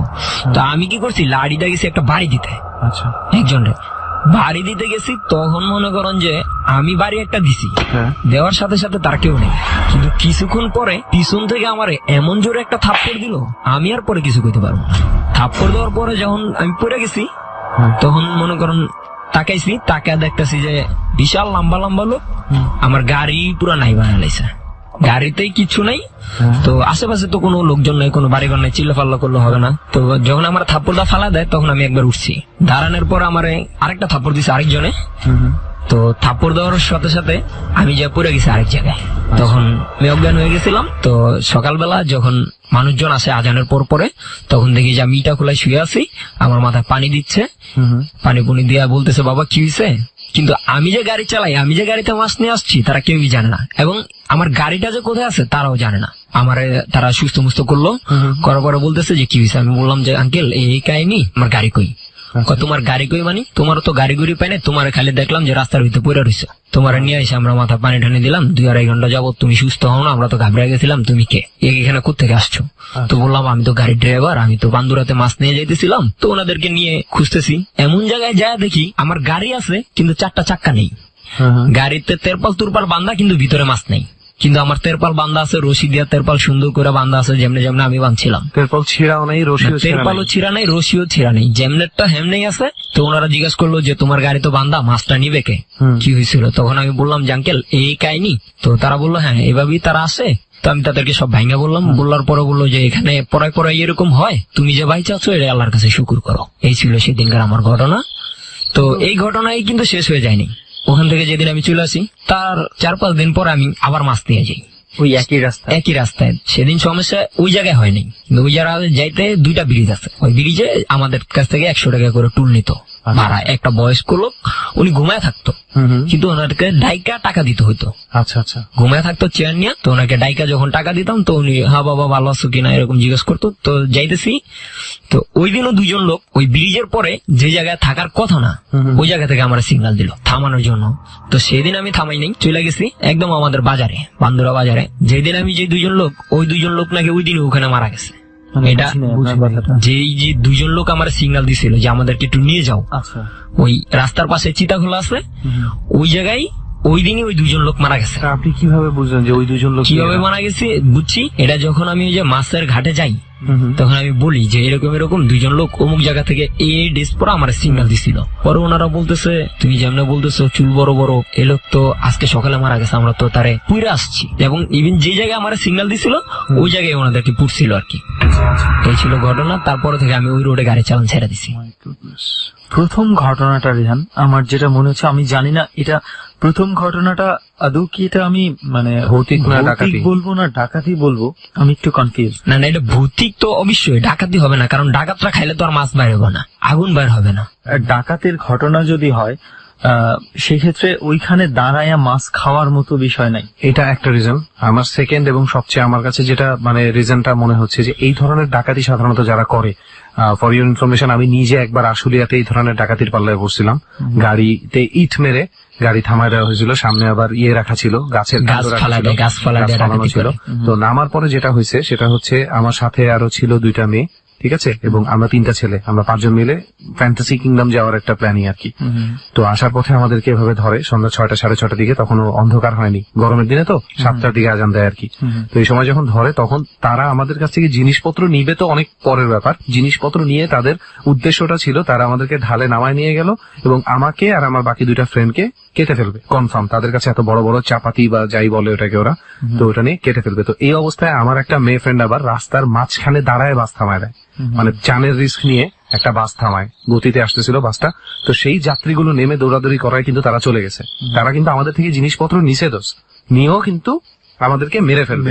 তো আমার কথা হচ্ছে যে একটা ডাকাতি যদি কেউ করতে আসে 2টা থাপ্পড় দিয়ে তাকে ছেড়ে দেওয়ার কথা না, ওখানেই মেরে ফেলার কথা। জি, ডাকাতি করলে সাধারণত এটাই হয়। এবং সেক্ষেত্রে আবার গাড়িটাও ফেলে গেছে, রাইট, গাড়ির চাকাগুলো নাই। বাট এই জন্য আমার কাছে একটু কনফিউজিং মনে হয় আর কি বিষয়টা, যে যদি ডাকাতির ঘটনা হতো এইভাবে দাঁড়ায় মাছ খাওয়ার মতো ঘটনা উনি দেখতো না চোখে, যে ওইখানে মাছ খাচ্ছে মানুষগুলো, মাছ নিয়ে চলে যেত।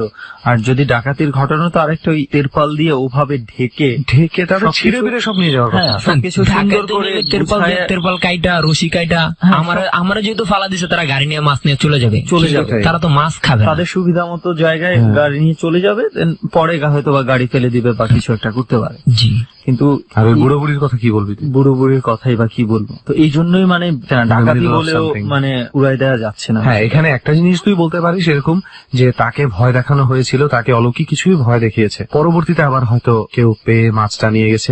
হয়তো চাকাগুলা যে ছুটানোর যে ব্যাপারটা, সেটা আমার মনে হয় কোনো মানুষ খালি একটা গাড়ি পড়ে আছে দেখে হয়তো বা কেউ চাকাগুলো খুলে নিয়ে চলে গেছে। একটু কনফিউজ হলো আমার শেষের ঘটনা যেটা, ওটা হচ্ছে আরেকবার যদি থামাইতো তাহলেও তো বুঝা যেত যে আসলে ঘটনাটা কি। এরপরে কি গাড়ি তো আপনি এখনো চালান না? জি, এখনো চালাই। আর চলতি পথে রাস্তার মধ্যে আরো কোনো ধরনের কোনো কিছু? চলতি পথে আরেকটা ঘটনা আছে আমার, সেটা হলো কিশোরগঞ্জের। এটা কতদিন আগের ঘটনা? এটা প্রায় 2-2.5 বছর হবে। সেটা ছিল একটা লাশ, ওটা আমার নিয়ে যেতে হবে। কিন্তু আপনি তো পিক আপ চালান। পিক আপ চালাই। ওরা মানে গরিব ছিল, ভাড়া কমের জন্য খোলা পিক আপ নেয়। যেহেতু অ্যাম্বুলেন্স নিলে অনেক টাকা লাগবে, হ্যাঁ, এই জন্য পিক আপ নেয়। তো এটা হচ্ছে ময়মনসিং শেরপুর থেকে 20 কিলো ওনাদেরকে নিয়ে ভিতরে যেতে হবে। তো মেয়েটা ছিল অনেকটাই ছোট, বাপ মা বিয়ে দিয়ে দেয় ছোটবেলায়। তো ডেলিভারিতে গিয়ে মেয়েটা মারা যায়। যে বাচ্চাটা হয় ওই বাচ্চাটা বেঁচে আছে এবং মাটা মারা গেছে। তারপরে লাস্টে আমি যে মেডিকেলে মারা যায়, এটা হচ্ছে কাওলা নামাপাড়া একটা মেডিকেল আছে, ছোটখাটো, মানে কাওলা নামাপাড়া মেয়েটা থাকে। এটা হচ্ছে আপনার যে দক্ষিণ খান বাজার আছে উত্তরাতে আর কি, দক্ষিণ খান বাজার আমরা গিয়েছিলাম। দক্ষিণ খান বাজারে একটা হাসপাতাল থেকে লাশটা নিয়ে যেতে হবে। তো আমি গাড়িটা নিয়ে যাই হাসপাতালের সামনে, যাওয়ার পরে যেমন গাড়িটা লাগাই তখন লাশটা উঠাবে। তো আরেকটা কথা বলে রাখি, আমরা ড্রাইভাররা যারা আছি লাশ যারা টিপ মারি, কিন্তু কখন আমরা লাশ দেখি না। আচ্ছা, কি জন্য দেখি না? লাশ দেখলেই আমাদের সমস্যা হবেই, এই জন্য লাশ দেখি না। কিন্তু ওই দিন দুর্ভাগ্যবশত লাশটা আমি দেখি। ব্যাপারটা কি, মানে আপনারা কি এটা ড্রাইভারদের মধ্যে একটা আনঅফিসিয়াল একটা নিয়ম? হ্যাঁ, এটা আমাদের ভিতরে একটা নিয়ম যে লাশ দেখা যাবে না। লাশ দেখলে হবে কি, আমি গাড়ি চালাইতেছি, দেখে যাবো যে লাশটা আমার গাড়ির সামনে এসে পড়ছে, আপনার চোখে ভাসবে। এই জন্যই, হ্যাঁ, এই জন্য আমরা দেখি না। হ্যাঁ, ওই দিন লাশটা দেখে ফেলি। কি জন্য? ওনাদের লোক ছিল না, লাশটা যে উঠাইবো ওই লোক ছিল না। আমিও ধরলাম ওনাদের সাথে, ধরে লাশটা কিন্তু দেখি, কিন্তু যে কাপড় পরা ছিল ওই কাপড় পরাই, এবং কিচ্ছু করা হয় নাই, দোয়ানো হয় নাই, জানামাজও করানো হয় নাই, যেটা কইরা আর কি গাড়িতে উঠায়, কিন্তু কিছুই করানো হয় নাই। ওই অবস্থায় হাসপাতাল থেকে বের করে দিছে, ওনারা গাড়িতে উঠাইছে। আচ্ছা একটা কাপড় পরানো, আলাদা একটা চাদর দিয়া গাড়িতে উঠে ঢেকে রাখছে। তো ঢেকে রাখছে, গাড়িটা যখন আমি টান দিই, তো একটা মহিলা বাচ্চাটা নিয়ে, ছোট বাচ্চা, রক্ত লেগে আছে বাচ্চাটার গায়ে, আমার সামনের সিটে বসে। তো বাচ্চাটা নিয়ে তো পিছনে বসা যাবে না। আমি এয়ারপোর্ট থেকে যখন বাইর হই তখন প্রায় 10টা বাজে দিনের। তো যেতে যেতে লাশের গাড়িটা মনে রাখবেন 10 মিনিটের রাস্তা 1 ঘন্টা লাগে। কারণটা হচ্ছে গাড়ি বার হয়ে যায় এবং গাড়ি চলে না। আপনি গাড়ি জোরে চালাইতে চাইবেন, লাশ একটা কয় কেজি হবে, আমরা 1.5 টন মাল 2 টন মাল নিয়ে টানি, কিন্তু এরকম ওজন মনে হয় না যে লাশের ডিপ মালে যতটুকু ওজন হয়। তো গাড়ি নিয়ে যাচ্ছি, গাজীপুর পাড়াইলাম, মাওনা চৌরাস্তা পাড়াইলাম, এক দোকানে দাঁড়াইলাম কিছু খাওয়ার জন্য। দুপুর হয়ে গেছে, কিছু খেতে হবে, হালকা পাতলা কিছু খাইলাম, খাইটা গাড়িটা আবার টান দিলাম।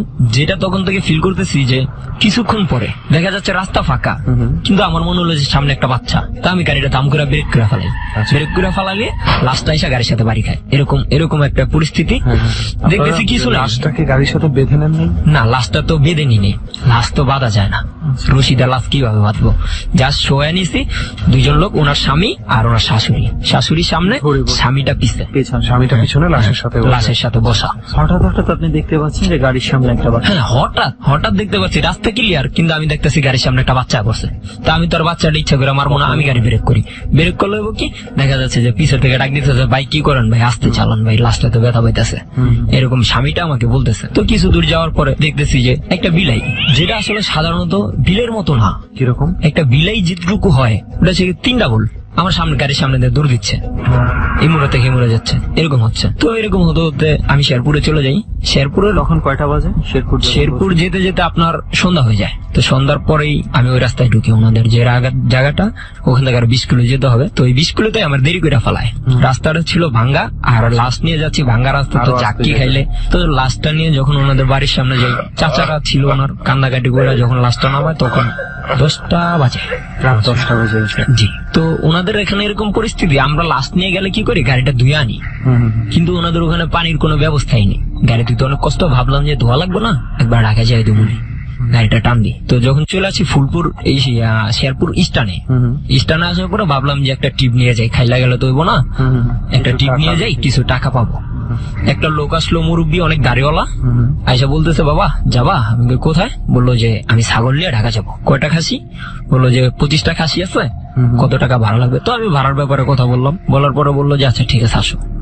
খাসিগুলা গাড়িতে উঠাই, একটা করে গয়না উঠাই, 25টা খাসি। ভালোই আসতেছি, লোকটা মুরগি সামনে বসছে আর খাসিগুলো পিছনে, হ্যাঁ খাসিগুলো হচ্ছে পিছনে বান্ধা রাখছি রশিদা, যে লাভ দিতে না পারে, ওরকম করে একটার লগে একটা বান্ধা, কেউ খুললেও নিতে পারবো না, এরকম ভাবে বান্ধা। মোড়া রশিদা গলার ভিতরে তো ছোট্ট একটা রশি লাগানো থাকে, ওটার ভিতরে মোড়া রশি ঢুকে একটা তারেকটা এরকম করে প্যাঁচ দিয়ে বাঁধছি, যে লাভদা যায় একটা না যেতে পারে। কিছু দূর আসার পরে ফুলপুর নামে একটা জায়গা আছে, ওই স্থানে যখন আসি তখন বলতেছে যে কিছু খাবো, একটু দাঁড়াও। তখন রাত প্রায় 2টার মতো তো বাজে। তো আমরা খাওয়া দাওয়া করে বাইর হলাম, বাইর হইয়া মাল চেক করতে যে দেখি খাসিগুলো ঠিকঠাক মতো আছে কিনা। চেক করতে যায় দেখি 2টা খাসি নাই। তখন আমি জিজ্ঞাসা করলো যে লোক মুরব্বী আমাকে, যে আমার পার্টি, আমরা যাকে পার্টি বলি, তো পার্টি আমার জিজ্ঞেস করলো যে আমার 2টা খাসি নাই কেন, তুমি 2টা খাসি কি করছো? তখন আমি বললাম, দেখেন কাকা, আপনিও সামনে বসা, আমিও সামনে বসা, 2টা খাসি নাই, এটা আমি কিভাবে বলবো? তখন উনি আমারে বললো যে তোমার ভাড়া দেবো না, হ্যাঁ তুমি আমার 2টা খাসি ফালা দিছো, তুমি 2টা খাসি বাঁধো নাই। কিন্তু ওনার সামনে সবগুলো খাসি বাঁধছি। তো যখন রশি দিয়ে আবার বাঁধলাম ঠিকঠাক করে, তো উনি বলতেছে আমি পিছে বসবো, আমি সামনে বসবো না, আমি পিছে বসবো, আমার খাসি যদি কেউ নাই আমি দেখবো। তো পার্টি সে পিছে বসবো, আমার মতো আমি চালাইতেছি। তো ওদিকে আর কোনো সমস্যা হয় নাই। আপনার তো মাওনা চৌরাস্তা পারানোর পরে দেখি তেমন বেশি গাড়ি ঘোড়া নাই রাতে। মাওনা চৌরাস্তায় যে দিকটা, পার্কের এই দিকটা দেখবেন অনেক অন্ধকার, অনেক গাছ গাছারি। তো এদিকে আসার পরে পার্টি কি করছে, মা গো বাবা গো চিল্লান দিয়াই ব্রেক বাবা ব্রেক, বাঁচাও।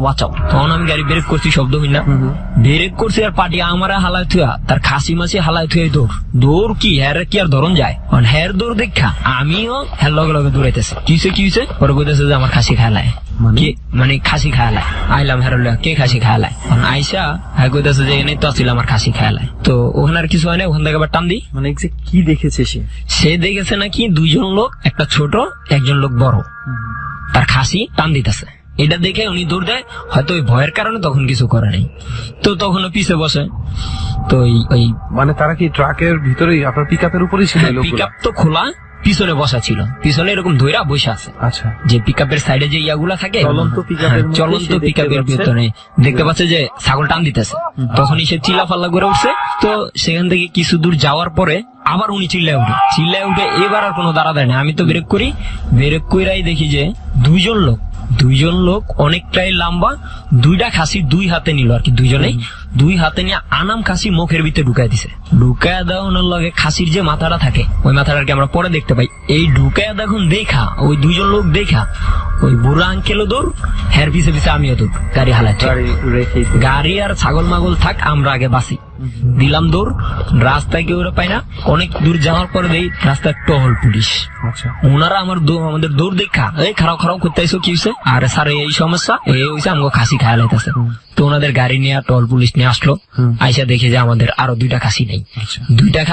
এই দুইটা খাসি হয়েছে কি, যে আপনার যে পিক আপের সাইডে যে ফাঁকা থাকে, ওই ফাঁকার ভিতরে মাথাটা লাগে আছে, আর বডি নাই, রক্তগুলা নিচের দিকে মানে ঝরঝরে পড়তেছে, মনে হয়েছে সবাই জবাই দিছে, রক্তগুলা ঝরঝরে পড়তেছে। পুলিশরাও দেখা ভয় পায়, আমরাও ভয় পাই। কিরে কি হইলো, কেউ যদি কাইটা নিয়ে যায় তাহলে তো আমরা দেখতাম, কিন্তু দুজন লোক দেখলাম অনেক লম্বা বড় বড়, দুই হাতে দুইটা খাসি নিয়ে মুখের ভিতরে ঢুকাই দিল। কিন্তু আইসা দেখি মাথাটা ওই জায়গায় লাইগা রয়েছে, রক্তগুলা নিচের দিকে পড়তেছে। মাথাটা জিরবাটা বাইর করুন, চোখ দুইটা বড় বড় হয়ে রয়েছে খাসির, এরকম অবস্থা আর কি। তো পুলিশরা আমাদেরকে বুঝে শুনে অনেকক্ষণ রাখলো, রাইখা মাথা দুইটা ওনারা রাইখা দিছে ওখানে, যে এগুলোকে না ফালা দেন, রাইখা দিয়া ওই চাচারে বুঝে আমাদেরকে পাঠাইলো। ওই তখন পাঠাইতে আজান দিয়া দিছে। তারপরে আর ওখানে কোনো সমস্যা হয়নি। আচ্ছা, এইখানে মানে আমার একটা প্রশ্ন আছে যে আপনারা যখন বাকি খাসিগুলো কি মানে খুব স্বাভাবিক ভাবে ছিল না? বাকি খাসিগুলা স্বাভাবিক ভাবে ছিল, তো যেই দুইটা খাসি ধরছে আর বাকি খাসিগুলা মনে করেন অনেক চিল্লাফাল্লা করছে। রাইট, এটা আমি যখন আমরা দৌড় দিছি তখন আর কি শুনতেছি, তখন কি আর ওটির খবর আছে যে কে কি করতেছে, তখন তো আরেকটা বিষয় হচ্ছে যে রেহান দেখ, যে চলন্ত গাড়ি, আশেপাশে মানুষ নাই, হঠাৎ করে মানুষ কোত্থেকে আসবে যে খাসি কেটে নিয়ে যাবে? সেটাই চলন্ত গাড়িতে উনি চিল্লায় ফেলা উঠছে, মাগো বাবাগো আমার বাঁচাও, এবং একবার না দুইবার। জি, মানে এটা তো মানে আপনার মানে এরপরেও কি আপনি রাতে ট্রিপ মারেন এখনো? এখনো আমি মাছের ট্রিপ মারি রাতেই। জি। আপনার ভয় লাগে না যে এরকম ঘটনা যদি আবার ঘটে? এখনো ওরকম ভাবে ভয় লাগে না। আপনার মনে করেন যে এখনো মাছের ট্রিপ মারি, আর আমি এখনো রাতেই গাড়ি চালাই বেশি, কারণ দিনে পুলিশের অনেক ঝামেলা হয়তো, এই জন্য রাতে চালাই বেশি। সরি, তো এই জন্য রাতে ট্রিপ মারি বেশি। আচ্ছা, এখন আর ওরকম ঘটনা হয় না। এই ঘটনাটা শোনার পর আর এই আম গাছের দিকে তাকায়া মনে কর আমার সব জায়গা, আর এমনি তো ঠান্ডা লাগতেছে ভাই, বাতাস অনেক বেশি, সেটাই, বাতাসও বেশি, গলায় বসে গেছে, গলা বসেছে। হাসান ভাইয়েরও এমনি অনেক কাশি আইতেছে ভাই। বন্ধু, গল্প তো সবারটা শুনলাম, বাচ্চু ভাইয়ের গল্প শুনলাম, জামিল ভাইয়ের গল্প শুনলাম, হাসান ভাইয়ের গল্প শুনলাম। চল এবার একটা জায়গায় যাবি প্লিজ। কই? চল, আমার ওই যে ভূতের মার ভিটা আমার তখন থেকে টানতে, মানে ওই যে জামিল ভাই যেটা বললো, মানে কি তোর যাইতেই হবে? চল না, আমার সবাই মিলে হাঁটতে যাই। কি অবস্থা, মানে কি মনে করেন যাওয়া যাবে? আমরা তো দেখা যাচ্ছে যে এইখানটা তো অনেক সময় কাটালাম, দেখা যাচ্ছে এই জায়গাটা তো বেশি সময় আমার মনে হয় না যে থাকা উচিত হবে। তাহলে আমিও এই জিনিসটা আমিও মনে মনে ভাবতেছিলাম যে এই জায়গাটা তার বেশি সময়, আরো দেখা যাচ্ছে যে শীত লাগতেছে, শীতের দিন। চলেন আমরা কি কিছু ট্রান্সপোর্ট পাবো নাকি আমরা হাঁটতে হাঁটতে আমরা যাই, দেখি কোনো গাড়ি পাই কিনা। সম্ভবত না পাইলে আমরা গাড়ি দিয়ে যাবো, না হয়তো রাস্তার ভিতর কোনো নসেমন টসেমন থাকতে পারে, অটো রিক্সা থাকতে পারে। ওকে, বাচ্চু ভাই চলেন উঠি আমরা। তার মানে